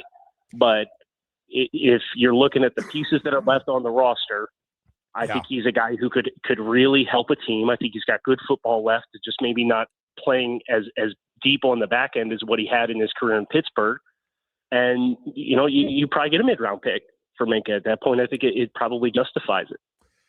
Waddle and Achane, we hear their names. I don't think they're going either way. I think they're anywhere. Although Waddle, I think, is going to get a pretty good offer. Somebody will throw a pretty good offer out there for you. And maybe not a one this year, potentially maybe a one the next draft after this one. What do you think? I think they'll both be here, though. Well, and yeah, Sully, I think he used the word exceptional to describe both guys yesterday in one of the interviews that he did. And he said, I'm not, I believe this was with Rich Eisen. He said, I'm not actively shopping either one of those guys. I want them to be here. You never say never. And I think if you got a Godfather offer, you'd say yes. But I think I think Miami is right to hold a very lofty price. And unless you're willing to meet, and that would include a first-round pick for me, with the Waddle conversation, then you're holding on to him and you're happy to have him as a part of your wide receiver room, and let him be the player that I think he's capable of being, which is a guy who can run your volume through your passing offense through, as long as we're not leaving throws in the middle to a safety that's sitting and driving on him so he takes a big body blow in the first quarter of the game, which feels like it's happened a few times to him. Hey, Kyle, we got 5 picks in the top 100 this year. I think they spread them out and try to get a little bit of everything with those picks. I'm just curious for you.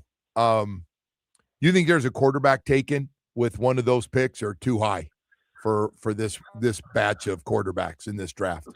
For this batch of quarterbacks, it would be too high for me. Now, That's not to say that they would disagree, but I think all of your sweet spots with this year's group, beyond the first one, there's probably, you're not looking at what I think would be appropriate value relative to the risk and the upside and the reward. Now, I think there's some really compelling toolsy guys on day 3 that you can take, but for me, that would trump, especially if you're going to bring somebody with some league experience in, whether that's via trade or via free agency, and you have Quinn Ewers, who they seem to have at least some level of a baseline for.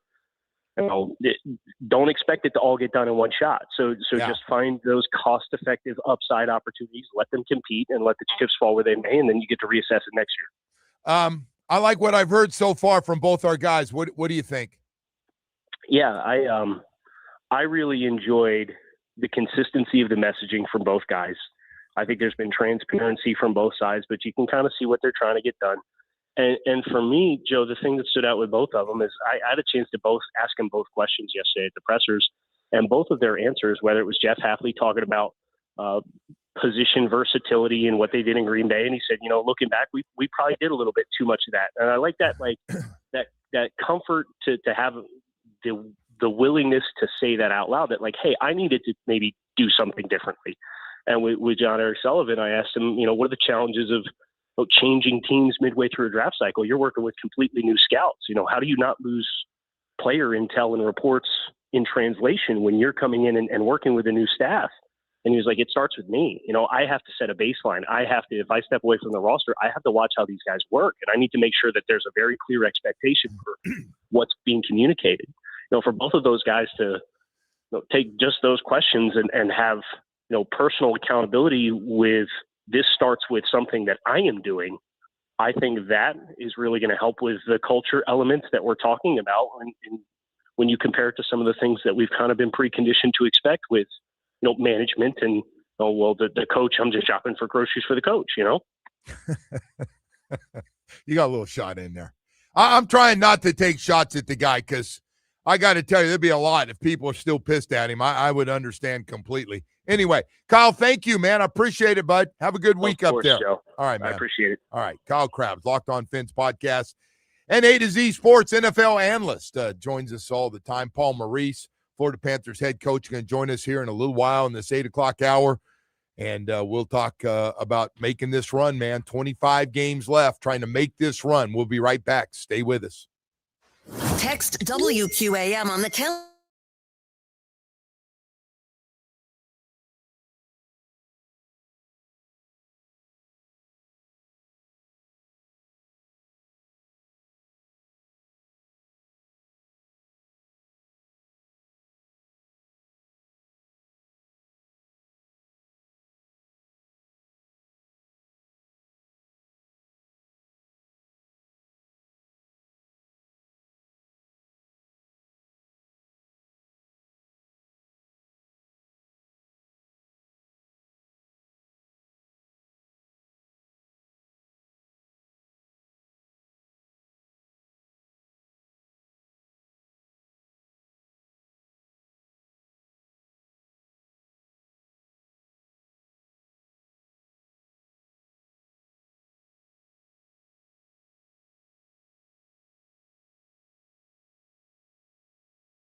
Slots, great shows, dining, live poker, highlight, and new members can win up to $5,000 in free play. Join the fun at the casino at Dania Beach.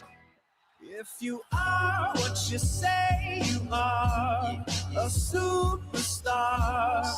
And welcome back here. It's great to be back after a few days off. I've spent a little time with my father out in California. He's by himself out there, and chance to be back here and with everything going on, including the United States winning gold for the first time in 46 years.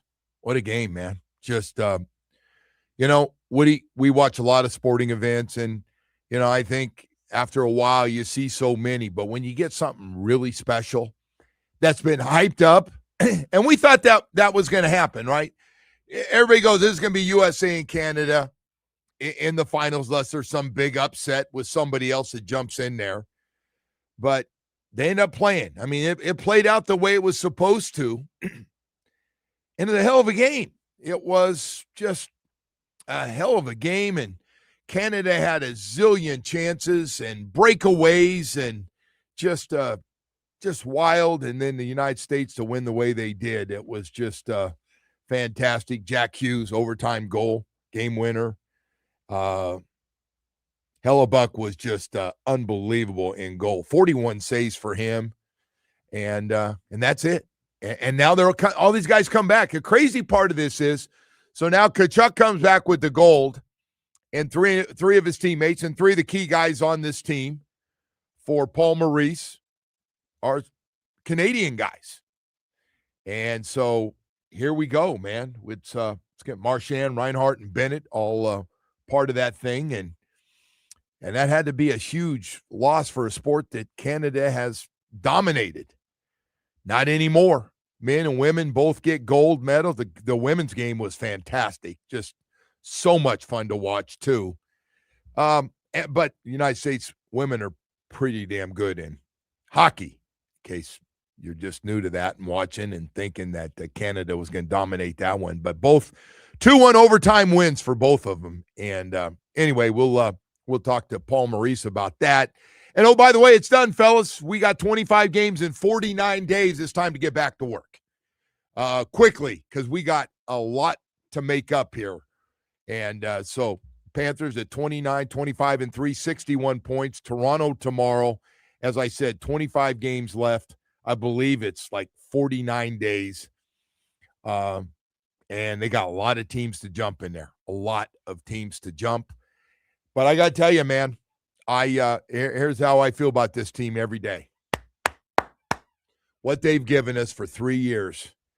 And these guys, and listen, they got a bunch of guys hurt. And last year, they stayed pretty healthy. But this thing, since right from the start, where Barkov, who, by the way, is talking. By the way, did you see his old deal, Woody, with Joe DiMaggio over there? I think he gave like $1 million. And they asked him, hey, man, how you doing? He says, I'm getting close. I'm getting real close. I don't know if he'll try to get back and make a run at this thing, or is it more about the playoffs? If they get there, then they start talking about using them. But it's been a hell of a run, man. It's been a hell of a run. Zito did a great job keeping this group, the core of these guys together. And so that's where we stand on that one. And but that Winter Olympics, you just hope your guys don't get hurt, right? Just hope they don't get hurt when they go over it, because they were playing hard. Those guys, some of those Czechs, they got after it. They're playing their ass off. Heat last night had a chance, man. That's one of those games you got to get, Woody. You said it before. You got to beat that team, especially while Giannis is not playing, and you're looking pretty good, and then you get outscored in the fourth quarter, 39-24. Milwaukee finishes the game on a 16-2 run, and that's it. They're at Philly, by the way, tomorrow. There'll be some heavy pressure on that team in the offseason. Make something significant happen, right? It's been a long stretch of mediocrity here. That's what everybody keeps telling me. Oh, no, Riley. No, it's time, man. Pat's going to do something during the summer. By the way, the thing I got a chance to watch out in California, I don't know if any of the celebration and Pat Riley's new statue Yeah. out there. Pretty cool. That was pretty cool. And seeing an aging group of those guys out there, including Magic Johnson and Kareem was still going, and obviously is I don't know how old Kareem is. Kareem's got to be old, I would think. Yes, getting close to 80. But I saw LeBron gave James Riley Worthy. a nice hug, and I didn't see that. Dwayne Did he? was there. Yeah, of course he did. Well, he stayed out there for it before they looked pathetic losing to Boston. I don't think there's any like hatred between LeBron and Pat, right? I didn't know. There must be a respect. They between kept those showing two. LeBron sitting there watching this whole thing as I think, look, LeBron didn't handle it particularly well when he left. I don't think Riley handled it particularly well. I just think there's probably a lot of mutual respect. I got to there, tell you, man, I don't know what any reports are. Pat Riley sound great. Pat Riley sounds sharp, sound great, stood up there like he's giving one of those $50,000 speeches. He's He one of really the great did. storytellers, right? He was getting into it. He looked at all his guys. He thanked them. He had the family behind him, beautiful family. His end of the year press conference is still the best media availability of the year. That's a must. Like, Yeah. don't put anything on for tomorrow. You never know who's going to get ripped. Have his press conference, and here we go. But that was cool. I think he can sit back now and enjoy himself a little bit. And look at, no matter what, and he thanked Mickey Harrison. Hey, Mickey, thanks for letting me do this. And he's a big part of what he's done is with I'd the like Lakers. to see him land one more big piece here, kind of go out on top. Yeah. Because this is, it's frustrating, right? I don't know, but that guy that I saw at halftime didn't look like a guy that was close to retiring. No. Did he? No, but these seasons, they'll age you. I just thought having all those guys back was really cool. You need another star. You got maybe the best coach in the game. You need one more. You need a star. You need someone that can get you out of the play-in tournament. Amen. I don't know if Giannis will be out there. I don't know if it's a possibility, but that's probably where I'd start. We're past the whole Bam to take over a game, right? We're Yeah, done with that. I think everyone knows what Okay. this team is. Bam's got some nights where he's cold shooting the ball. I mean, look, man, they got beat up by the Bucks. Yeah. Yes. Bucks are not very good. So Not a good one. Not a good one at all. Sixers are pretty decent, so that might be a tough one coming up tomorrow. But I mean, hey, look they can turn around. They beat a lot of good teams this year. We got two personalities. By the way, that's from Bam. They got two personalities, man, and you never know which one's going to show up right now, and they just haven't had the consistency that they really need. Anyway, hey, how about on the topic of the mystery here, Joe? We'll give away a couple tickets to Heat and Nets on March the 5th. So we'll go caller number 5, 305-567-0560. Pair of tickets? Yep, pair of tickets. Good. So we'll see which Heat team you get that night. Great. Hopefully the good one. Well, yeah, but The Nets hey, are terrible. those are always hot tickets for people to go to. Always. People love getting those. So what call you got to be right now to get Caller those? number 5. Yeah, the Nets have 42 losses already.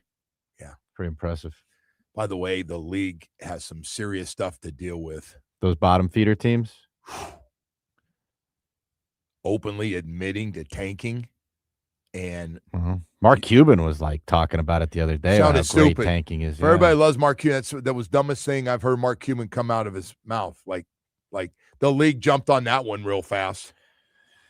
Well, I don't know what the answer is, man, but you got what are there? 3 teams in the East that have 40+ losses and 3 teams in the West that have 40+ losses. Trying to pick up extra ping pong balls right now. Jeez. Hey, we got Chapman Partnership doing great stuff. Hey, speaking of Bam, man, nobody's been better to Chapman Partnership in this town when it comes to athletes than Bam Adebayo. I'm telling you right now, donates his time. He goes over there to see the kids that are living at Chapman Partnership. What they're doing for the homeless, and I got to make this clear, don't think they're just stopping by to grab a bite to eat and maybe catch a little nap before hitting the streets all night. Nope, not a Chapman Partnership. It's about rehabilitation, man. It's about providing great services and helping these families as well as individuals get back out on their feet within 3 to 4 months. They're changing lives daily in our community by going beyond shelter and providing caring support and lots of wraparound services and programs. I want to let you know, a lot of the doctors are donating their time.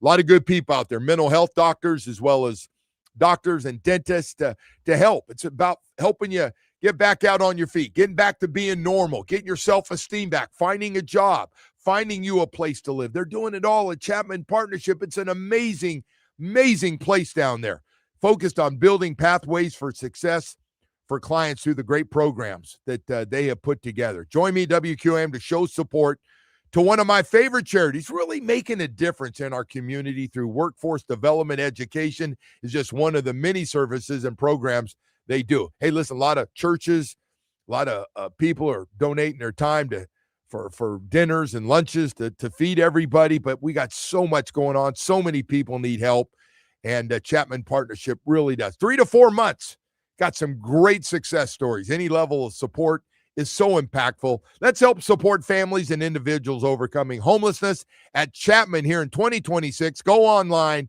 to chapmanpartnership.org. That's chapmanpartnership.org. Thank you so much.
don't know how you treat this. You had one guy from the Yeah. United States, 3 guys from Canada playing in that game. But what was it like for you, and where does that game rank? Yeah. The best part of all of it is the drama. It's hard to appreciate how much different Olympic hockey is, right? It's a different style of game, so fast for men's and women's, right? All the best skaters in the world, all the most skilled players in the world, but they don't play together very often. So there's a little bit of chaos. So what you're hoping for is just drama. And all of them, I mean, the way the U.S. women's team tied the game late, that was such a tight game. And then the overtime, right? We had 3 on the men's side, 1 on the women's side, 4 huge overtime games in either the semifinal or the final. So you got all that you could possibly handle.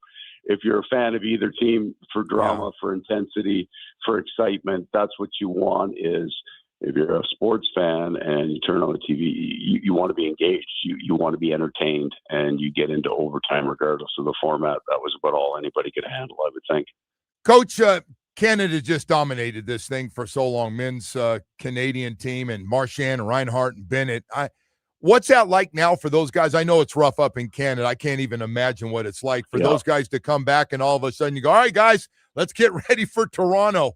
Will that take a second or two for them to get over that one? Yeah, I would imagine. Nobody likes to lose, right? We've got, we had 3 players on the Canadian team, and then we had 3 people with the U.S. team, Bill Zito and Teddy Richards, equipment manager. So we're kind of 3-3 there, and we had 4 Finns. Barkov didn't go, but Tuomo Ruutu on the coaching staff went. So we got a bunch of medals. They all came back. There'll be some guys really excited about it, some guys not so much. But they've been through it, most of these guys with the 4 nations, right? The Canadian team won, and everybody got over it as fast as they can. It will end up being clearly that the U.S. team gets to enjoy the victory. Matthew Tkachuk, especially front and center on a lot of that stuff. So there's that. I think the Canadian guys will get back to, they're coming back to a team they know, to the players they love. We got a lot of work to do ahead of us, so I think they'll snap into it pretty quick. Yeah, Coach, I'm going to get into all that stuff. I got to ask you, the Finland thing I know that came out was a story, and about some of those guys want you to be the coach. Hey, listen, man, they should. What you've done the last 3 years. Coach, listen, you can be nice and everything, but I think it's an honor or it's so nice that your guys are going, hey, we need that guy to coach us over there. But Joe, you know the world that we live in, like a joke becomes a rumor, becomes a story, right? That's right. That's true. Yes. I really believe at the Olympic level, especially, there's such a national theme to it. They got great coaches over in Finland. The guy did a heck of a job. That first period that Finland played against Canada was the best period that anybody played against Canada the entire tournament. They got great coaches over there. I mean, you know what? I don't even know how it happens, but I think probably it started into, a Florida Panthers coach should be coaching Finland because we've got so many Finns. Well, there was one. Tuomo Ruutu was over on the bench, so they had all they needed to prepare for that, and it was just one of those stories that took on a life that just didn't need to. Coach, I got to say this. I hope you don't take this the wrong way, and I'm not trying to stir it up because sometimes I get accused of trying to stir things up in the morning, and I'm not here. Nobody's had more success the last 3 years than what you've done, 2.5 years, what you've done for hockey here. I was surprised and I don't know if anybody asked you from the Canadian team to be an assistant coach. Was that a big thing to you or not, Coach? No. And this is, I firmly believe in these jobs are very specific, and John Cooper's the perfect guy for Team Canada. He has now more high pressure national experience than anybody else. Now, every other job on that bench, I don't do. Okay. So, we'll use our staff. Sylvain Lefebvre runs our defense here. I couldn't do his job. It's very, very specific. The same is true of Jamie Compon, who runs a lot of the offensive power play. But it takes years and years to become good at that. So we all have very specific jobs. Gotcha. That wasn't my place. I have a little bit of experience with the World Cup in 2016, and it was a completely one-off. I coached on the staff of Team Europe, so it was just a mix of a bunch of guys that came over and played. So, no, they got all that right. They've got a lot of coaches that have come through the Team Canada program. I'm just not one of them, so I'm not part of it. So they've got a whole bunch of. They had a great staff there. They got a couple of guys who've won Stanley Cups. They have all they need. Team Canada played great, and that's the great thing for Team USA. I mean, Canada didn't come out and play a poor game. They were dominant in a lot of parts of that game. But that's why this format is so exciting. It's a one game. You can get a guy like Connor Hellebuck who has I coached Connor in Winnipeg. I've seen him do that. I've just seen him do that. And he was so brilliant. And I know, yes, the save on Taves is the thing that we'll all remember as the defining moment. But if you watch that game, he made 10 incredible saves that the puck is past the net after he's made the save and nobody notices. But he was lights out. And that's the part of the drama of the Olympics, which makes it different than the Stanley Cup playoffs. And it makes it different in some ways than the Four Nations. They're different formats, but I don't think anybody is complaining about a lack of excitement. It was just wild. Oh my God! Nobody turned that game on halfway through the first period. Everybody was up early. Everybody watched the entire game. So it was exciting. It was great for our sport, Joe. It's just fantastic for our sport. I think it exposed, and not just the men's, the women's as well. Like that U.S. women's team is dominant and young. Like they're going to be so good for so long. So that just a wonderful thing for hockey in the United States. No, I get it. So why we're saying that, and you're right, and a bunch of people watch it. I got it from California to watch it early in the morning and everything, and we're all fired up and everybody's screaming and yelling and stuff. But meanwhile, you're going, hey, we stay here at 61 points. I got 25 games to try to make up some ground. So, Coach, first of all, you haven't had your whole team together. It's like you're going to get together when you play this game against Toronto. How difficult is that going to be first game out? I don't think it's as tough. Like it's a cost to our guys, right? So we play 9 games in 15 days. The next day they all get a plane and go to Europe. But while most of the National Hockey League had 3 weeks off, and they get to come back and practice and train. I've got 10 guys that played at a very, very high level. So fatigue is a bit of an issue. But I think they will be sharper than the rest of the league, the guys who come back from the Olympics. And so that would be Austin Matthews for Toronto tomorrow night, Nylander. The guys that played at the Olympics will come back sharper. The question is, can you keep them fresh enough? We've had a very unusual practice week here, because we've had somewhere between 12 and 14 guys on the ice. So you're not running a lot of game-like situations. You just don't have the bodies to do it. So, but we went through that last year after the World Cup. So we have some experience in doing that. And then the big one is hopefully, I think we've got Nozick and Kulikov come out of their non-contact jersey and go into full contact today. So that's the first really good sign that we may be able to start getting some of these guys back. And we're going to need them back. This is going to be a jam schedule. We're on the road an awful lot, which I'm fine with. But this is such a critical. We need to get out of the gate hot, and we're going to have to stay hot but I got faith in our team. I think we've got the team that can do that. We can play that game. So I got to ask you about the other teaser. I'm watching this press conference, and Barkov's given $1 million. Unbelievable guy. You talk about unbelievable what he's doing for Joe D. Children's Hospital and how he's been touched by it. I mean, he's all in on the thing, and of course he's asked. He goes, "I'm real close." Coach, what a teaser. I mean, come on, man. One of the best players in hockey. I get teased by that just like you guys do. I'm pretty excited. That might be happening. And it's all the doctors. So he feels good because he has taken every single day of his rehab and maximized it. He eats right, sleeps right, trains right. He's done everything he possibly can. And then it'll be between him and the doctors when that happens. The original idea, I think, was very, very close to the end of the regular season. I don't know that we know that that's changed yet because there's still more healing that has to take place. So he'll play when he's ready. But you know what a wonderful thing Sasha Barkov does, because nobody really knows that he's going to make that commitment to donate that kind of money. It's not the first time he's done it. And he's such a private man. He does it out of the goodness and true altruistic fashion.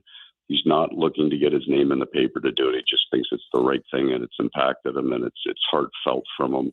What a wonderful thing here last year. He got Man of the Year for the Joe DiMaggio Hospital, and they brought a bunch of the kids in from the hospital to present the award for him. A bunch of guys tearing up in the room. It was a wonderful thing.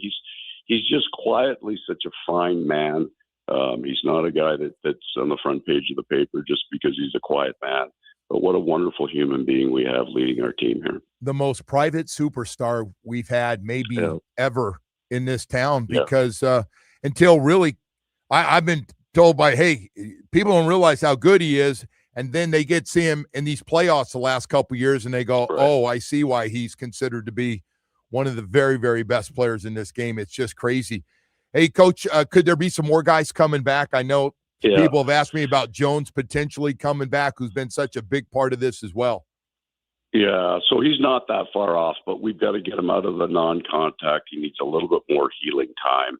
But then I think with him fairly quickly of coming out of the non-contactors and being able to take contact, that he won't be too long after that before he plays, because it's an upper body injury. So his legs will be strong and he'll be right then. He's skating hard right now. We're pushing these guys pretty hard here. So I think you've got Nozick and Kulikov first. Come back, then Jones, somewhere between Jones and Barkov, Gadjevich should be available for us. So we've got the 5. We've got 2 or 3 guys we're kind of a little bit concerned with, just maintenance injuries that they can play with. But the 5 guys that have been out for the longest time, we're not very far off from getting them back. Well, I'll tell you what, that's a teaser this morning. That's the best teaser I've had right there. That's a damn good one. Hey, so, Coach, I got to ask you, how do you treat you coming back? Toronto, all these games become 8 points back, as you said, and you got to jump a lot of teams. It's not just about one or two teams. So what do you say to a group of guys that have been through it, have won all the biggest games there is in the history of hockey? What do you say to them? I mean, they know, obviously, they could give up and give the speech. So what do you say to them? Well, we would believe that we have the ability to focus, and over the last 3 years have earned that and learned how to focus on the task at hand. And what we've also learned is when you come out of Stanley Cup winning years, there's and distractions is not the right word. You just have to deal with a bunch of things. So when you look at our team, injuries was the biggest problem that we had this year by far. Then we have a condensed schedule, so fatigue is an issue. But we've got the Olympics, and we've got all these other sort of, and they're not really distractions. They're things that come with having success. And now it's all over. It gets completely narrowed down to the last 25 games. And I think that's what we're good at. We'll be able to, we're not winning all 25. So it's a playoff. It's a 25-game playoff series. You cut the losses off. You don't get too high or too relaxed on the wins, which is, purely playoff mentality. Yeah. And we have experience with that. So we're going to have to play a tight game. We're going to need these guys to come back in and help out when they can. And we're going to have to build on momentum. But we have the ability to focus here, and there's no more distractions in my mind. The injuries are going to heal. It's all hockey. It's all the playoff push. And I think the guys are excited about it. It's been a lot, Joe. It's been a lot with all the things that we've had to deal with here. It's been a lot for them. The guys that played this year, I played the heck out of them because we needed to, because we had lost so much depth. We go into Tampa in the last game. We got 9 guys out of our lineup, and that's 9 games in 15 nights. There's just nothing left. So now I've got a somewhat rested crew. I've got a bunch of guys coming back from the Olympics. I've got a rested crew coming in. We're going to get a little bit healthy here in the next week. So those will all be very exciting, positive things when Kulikov comes back in, when Nozick comes back, and then Jones. So you start adding these pieces back. If we can stay healthy with the rest of the group, I got lots of confidence in what we can do. Yeah, boy, you feel a lot better. So will your fan base, no question about that. Before I let you go, were you able to get away for a couple of days to get your mind off hockey and spend a little time with the wife, or no? Yeah, no. But yes to all the other things. I got my mind off hockey. It's like as if I was living anywhere else, I'd rent an Airbnb in Fort Lauderdale and enjoy the fine weather. I got so you. I've got the best Airbnb in the world because it's got all my stuff in it. It's got my cars in it. I know where the forks are. Everything is where it's supposed to be. So we stayed here and we did that during the Four Nations last year. This is the best place in the world. The weather was incredible. So we had a very relaxed. I just watched Olympics. We come and get up at 5:36 in the morning, throw the TV on, and watch Olympics all day. So I got all the sport I can handle. I got all the recovery I needed. So we're excited. Coach, thank you so much, man. Really appreciate it. Good luck here. Anytime. Thank you. All right, sir. Thank you. All right. Paul Maurice, Florida Panthers head coach. Join us this morning, 9 o'clock hours coming up. Stay with us. Today's topics are sponsored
This update is brought to you by Doral Kia. You always pay less than your pricito at Doral Kia. Visit us at Doral Kia, DoralKia.com. Starting with hoops and the Heat, who fell to the Bucks 128-117.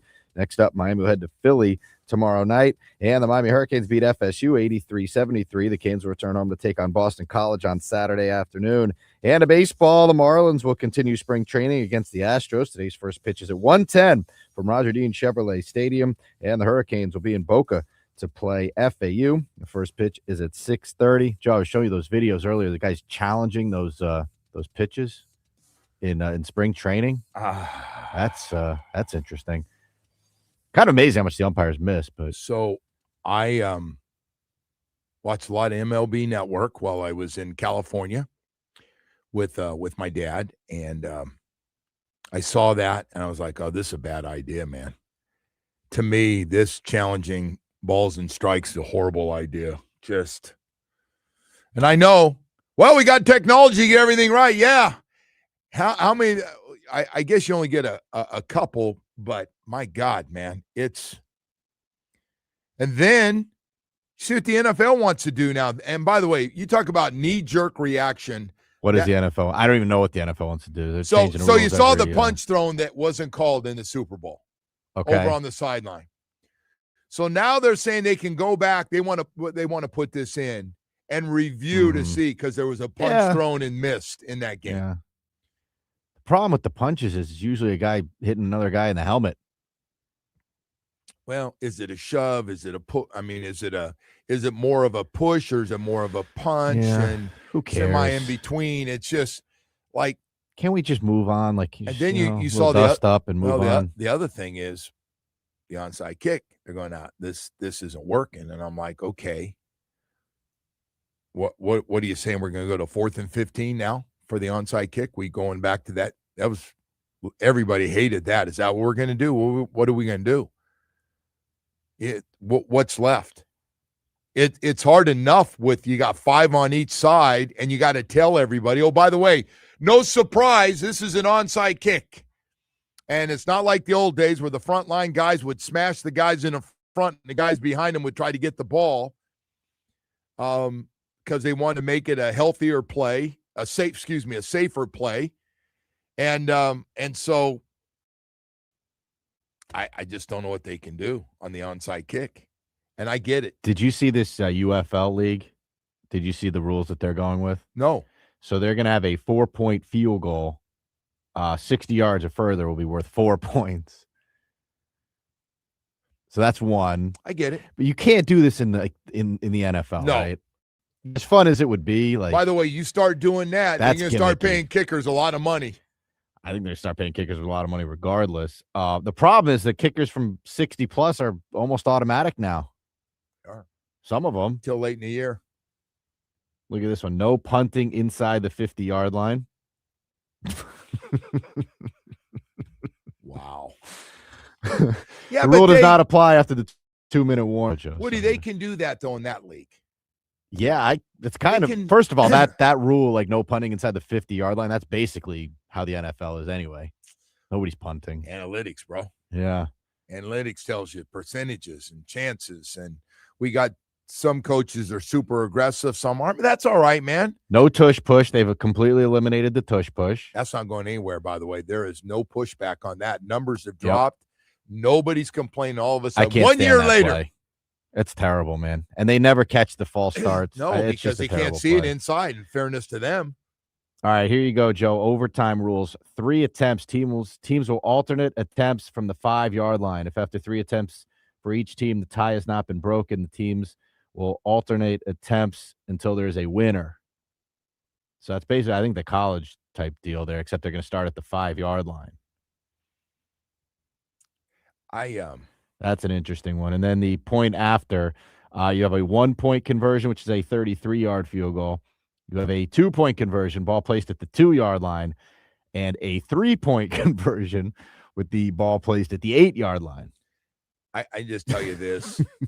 I'm just not, and I know they're making fun. You were showing me making fun of the umpire who missed all these calls. I felt so bad for that guy. They said he was like working his way up, and this was like his. Yeah. It was like a minor league guy. This was like his first shot. He missed like 6 pitches in a row. And there's a catcher, and the catcher sees everything, and he's right there, and he's challenging, and the guy was wrong every time. The umpire was like, he wasn't even close. No, he was getting hammered. But I got to tell you, man, call me old because I am. I don't want to challenge balls and strikes. I don't want to challenge. Just be consistent with whatever your strike zone is. Everybody's strike zone in baseball is a little bit different. That's been like that. Everybody knows going into the game, hey, we got Joe West today. Joe's likes that high strike zones in play today. I mean, I like that human error part of as long baseball. as you're consistent with what your strike zone is for both teams. I like human error with refs in all the sports, to be quite honest with you. It gives you, something to discuss. And so now they're going to go, but we're going to get every call right. Great. Every call. And then the guy goes check. You can't do that unless you want to just eliminate umpires altogether and eliminate refs and just have people in a booth, doing these games are tough to officiate, man. Every sport. And the more things you put in there to challenge, the slower it adds time on. How quickly can you get the call right? You got human players that make mistakes. You got refs that make mistakes. It's fine. It's part of the game. I don't know, man. I that World Series was maybe the best World Series I've ever seen. Yeah. And I didn't think at any point during that thing, like, wow, I really wish we had robot umpires. Well, I got to tell you that baseball's done a few things that I really like. I like extra innings. I'm not everybody's with me. I like extra innings, putting a guy on second base. Yes. Anything that gets the game over with quicker, I'm with you. I don't want. Now, they don't do that in the playoffs. I don't want right? no. Yeah. I don't want to see 18 or 19 innings in the regular season. We did see that a few times in the playoffs. So, but the thing with the playoffs too, though, is like you're going to get, those last 4 teams, like you get the top paying teams, you get all the stars. But the regular season games, but they're speeding up. It's worked, by the way. All those pitchers bitched about getting on the mound and throwing to have to, get a pitch off in a whatever amount of time it is. And the guys have adjusted. They're good at it. They call a timeout if they're running out of time. They get a few of those, but they've been able to speed the game up. So I like some of the things. You're going to throw to first. I just don't like the challenge thing in baseball. They've been doing it for years in the minors. They have. Yeah, I just don't like it. I've seen. You talking about strike zone stuff? Yeah. I hate it. I mean, Real Sports did a story about it years back, but I just. Hey, you try and do whatever you want in minor league ballparks. Single A, double A, and triple A, your ass off. You do whatever you want to put all your new rules in for them. Well, this UFL thing is very interesting. I wonder, if you could take any of these rules, would you do any of these? The 4-point field goal? No. Oh, by the way, I didn't even mention this one. They're going to do 1 foot in bounds for a legal catch. They're going to do the college rule for a catch. You're professional receivers.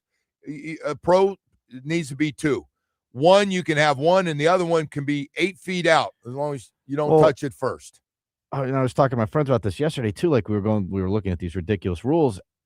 We need to figure out what a catch is. Like that would be maybe the number one thing I would try to figure out, because I feel like every season we have issues with that. Well, like, what is a catch, Joe? The one on the ground is a hard one you have to review sometimes. You just have to. Yeah, but the problem is I don't think anyone knows what a catch is, because like we saw one week it was one thing, the next week it's another thing. So you've noticed when you slow it down, it looks like the guy's had the ball for like 10 yards, right? Mm-hmm. He's like put like 3 steps down. I think that's a hard one too. Do you have control of it? Some of these things, man. Well, the play in the Buffalo game, right? That play was ridiculous. Guy clearly had the ball. But I still, yes. But the league that's our story, and we're sticking to it. They're not. You're right. That was, by the way, that play right there is the strangest play of the year. I always that thought cost one team the game. Yes, it did. It definitely cost them the game. Just happened to be Josh Allen again. They would have won it there, but like I don't understand. Like I always thought too, if 2 guys have simultaneous possessions, I know what they call it, like that it goes to the receiver. Yes. I don't think they had simultaneous possession. I thought the receiver had it, but it looked like he had it on the ground, yes, and then it got ripped out as he spun around. I don't know. I thought the same thing, and by the way, it cost the guy's job. Cost the head coach's job. Yes, it did. He's not losing his job if he wins that game. Right? Anyway. Crazy. So you wouldn't take any of these rules? You don't like any of these? No. What about the 3-point conversion? No. I like the 2-point they put in. I like that. That's been a nice I like that.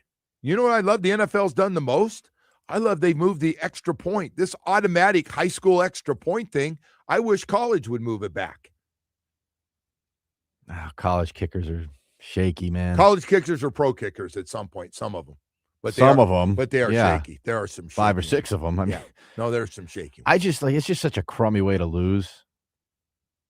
Go out and get a good kicker. Yeah, hit the soccer team up a little earlier in high school. Good point. I don't know. It's automatic. College guys well, it's not automatic. Didn't Notre Dame miss one early in the season, right? I think they missed an extra point. But they are pretty much. Yeah. Move it back a little bit. Come on, man. You're now pro football anyway. Come on. You're minor league football. Move it back. I don't know. I'm just not big on, we can get everything right. If we can get everything right by reviewing it, we should do it. Okay. How fast can you get me the information? Because nobody wants to keep going. The best thing that the NFL has going for it is that their games move perfectly and everything lines up, right? You go right from the 1 o'clock games into the late games. Like it's perfect. We don't want those the college games are long, man. Those games drag on 4 hours. Well, more 4 hours plus. I can tell you, I'm just not a fan of umpires making a call.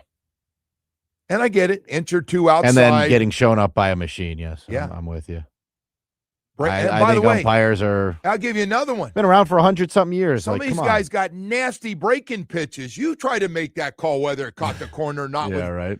These guys are snapping it, man. These guys are breaking it off. I don't know. It's an interesting one. All right. Hey, Woody, we've got a lot more stuff to get to. Good stuff there, though, Woody. Good stuff. I did see that MLB was talking about that. And anyway, I want to talk to you about your South Florida Chevy dealers, man, cars, trucks, and SUVs. I've been driving that Tahoe now. I've had 6 Tahoes over the last 20 years. And the one I just bought, boy, I'll tell you what, it is nice. Kind of weird to have that big Tahoe and I'm by myself. Sometimes the wife's with me, but it's a very lonely Tahoe. It's not your normal. Outside of my tennis gear, it's not getting used for a lot of stuff. But I got to tell you, man, it's got all the room. It is so comfortable, so much fun to drive. It really is. Hey, I want you to start the new year, if you're starting to look around for a new car, truck, or SUV, to stop by your South Florida Chevy dealers. Trucks, SUVs, got some great-looking EVs as well. We got something for everybody, man.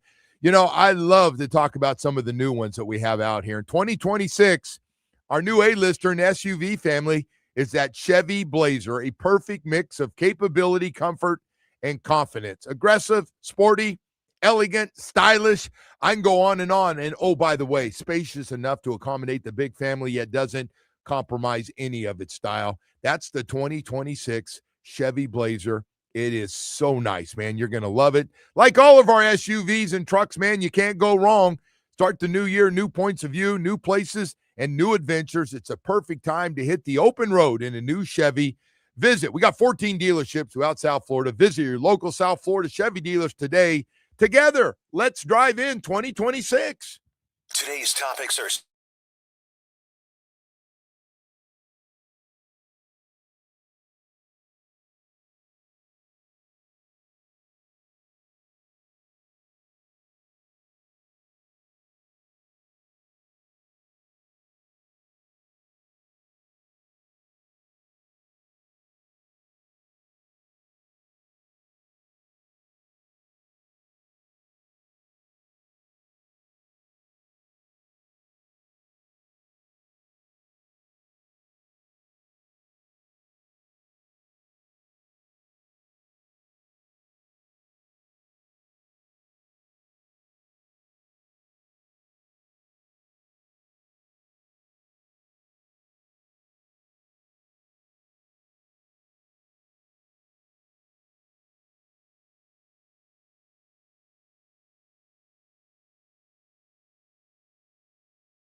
Trade 100. Cal.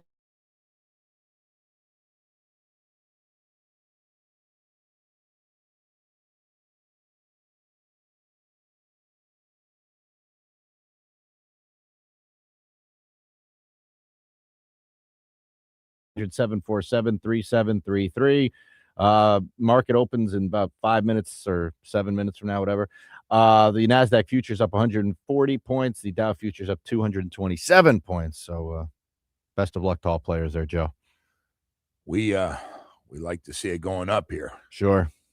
Better than down. Opposite, yes. Better than down. Yeah. Yeah, no question about it. All right, so Woody, we got a crazy one. This whole hockey thing is going to be interesting. We had Paul Maurice on earlier. A lot of hockey these guys been playing, especially the really good players. And welcome back. Hope you had a good time. And time to get back. And we're going to play a lot of games in a short period of time as well. And Paul Maurice, appreciate him coming on this morning, talk a little bit. And he's going to be getting some guys back here real soon. By the way, is that weird? How long's Barkov been out? Dude, this got to be the shortest ACL. He got hurt in camp. We saw the guy Aaron Rodgers saw for his Achilles. No, he didn't. I don't know. He never came back. Aaron Rodgers? Yeah, but he was going to. Remember, if the Jets were competitive, he was going to come back in a month from his exact opposite of that. Ruptured Achilles. The exact opposite of competitive for sure. So anyway, we what? I just think that's what I think of guys that came back quickly from injuries. Like that's comes to mind. I wonder if somebody steps in. Obviously, they're not going to let him play if they're not making up ground here. If they don't, I wouldn't think so. It's hard to imagine with a week left in the season, and they're 6 points back. Make no sense. Now, if they get the playoffs without him, all bets are off. That's 2 more months, almost 2 months.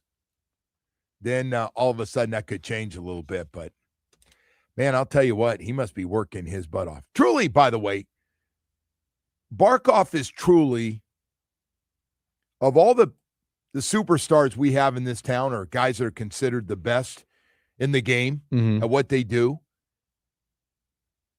he is he's the most private I've ever seen. He really is. And look, we've had some, Zach Thomas has been kind of a private guy, and been a few guys come through here, but man, not. Yeah, but it's just not in his personality, right? He's not from here, but I don't think it matters. I think I think that's the biggest personality in the sport on that team as well. So that, by the way, I think Chuck is the biggest personality you got. He's the face of USA hockey, essentially. Face of a lot of things right now. They'll go to him for a lot of different sports. No guy's question. Been dominating hockey. By the way, all of a sudden he's become the big football guy. Yeah. Right? I'll tell you what, Kachuk does enjoy himself. What a 3 years for him now, no matter what happens. Yeah, pretty good. 2 Stanley Cups, and now he's got that gold. Look, it may not happen for the Panthers, but they have to have a little extended offseason. That wouldn't be the worst thing in the world, right? Regroup. Yeah, but they played a lot of hockey, and maybe it's caught up to them. Woody, man, they're not. You can say that. I know they're not throwing in the towel. But it wouldn't be like Paul Maurice, would be devastated Paul if it Maurice happened. And those guys on that team, they're thinking what they did a couple years ago. All we got to do is get that 8 spot. We can beat anybody. I'm telling you right now. We think if we're at full speed and we got Barkov back, let's go play Tampa Bay and see what happens with everybody. Well, with all our frontline guys.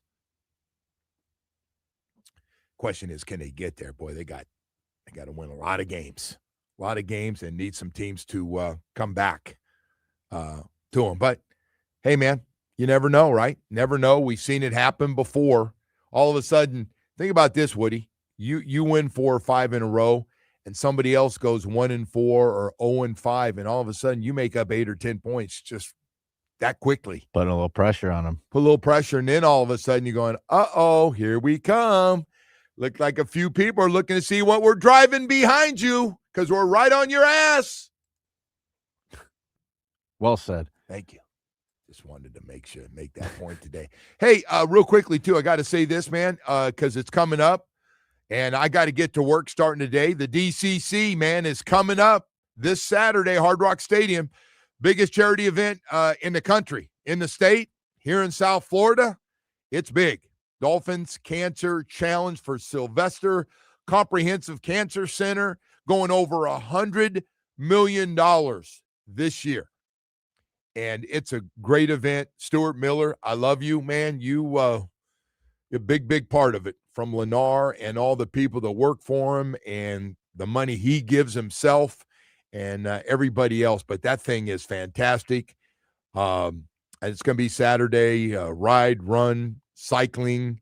It's got a little bit of everything. It's got going to have a band, entertainment. It's a fun day out. It is. It's not just a chair. I mean, you walk or you do something, but hey, man, it's fun for everybody. We get a lot of cancer survivors are out there. A lot of people been through it, and it's just a chance for everybody to come through at Hard Rock Stadium, and it is a fun event to shatter every record again this year. I don't know, 8, 9, 10,000. I'm not sure what the number is, but yeah, it's a great event. We've been lucky enough to get a 2-hour show on a weekend of your choice and work with my schedule to be on 104.3 WQM. It's your show for 2 hours, and you can do whatever. You can promote spots on your business. You can do your favorite charities. You can talk about all your favorite sports. You and a couple friends can come in. We got a few extra mics in here for everybody to get involved.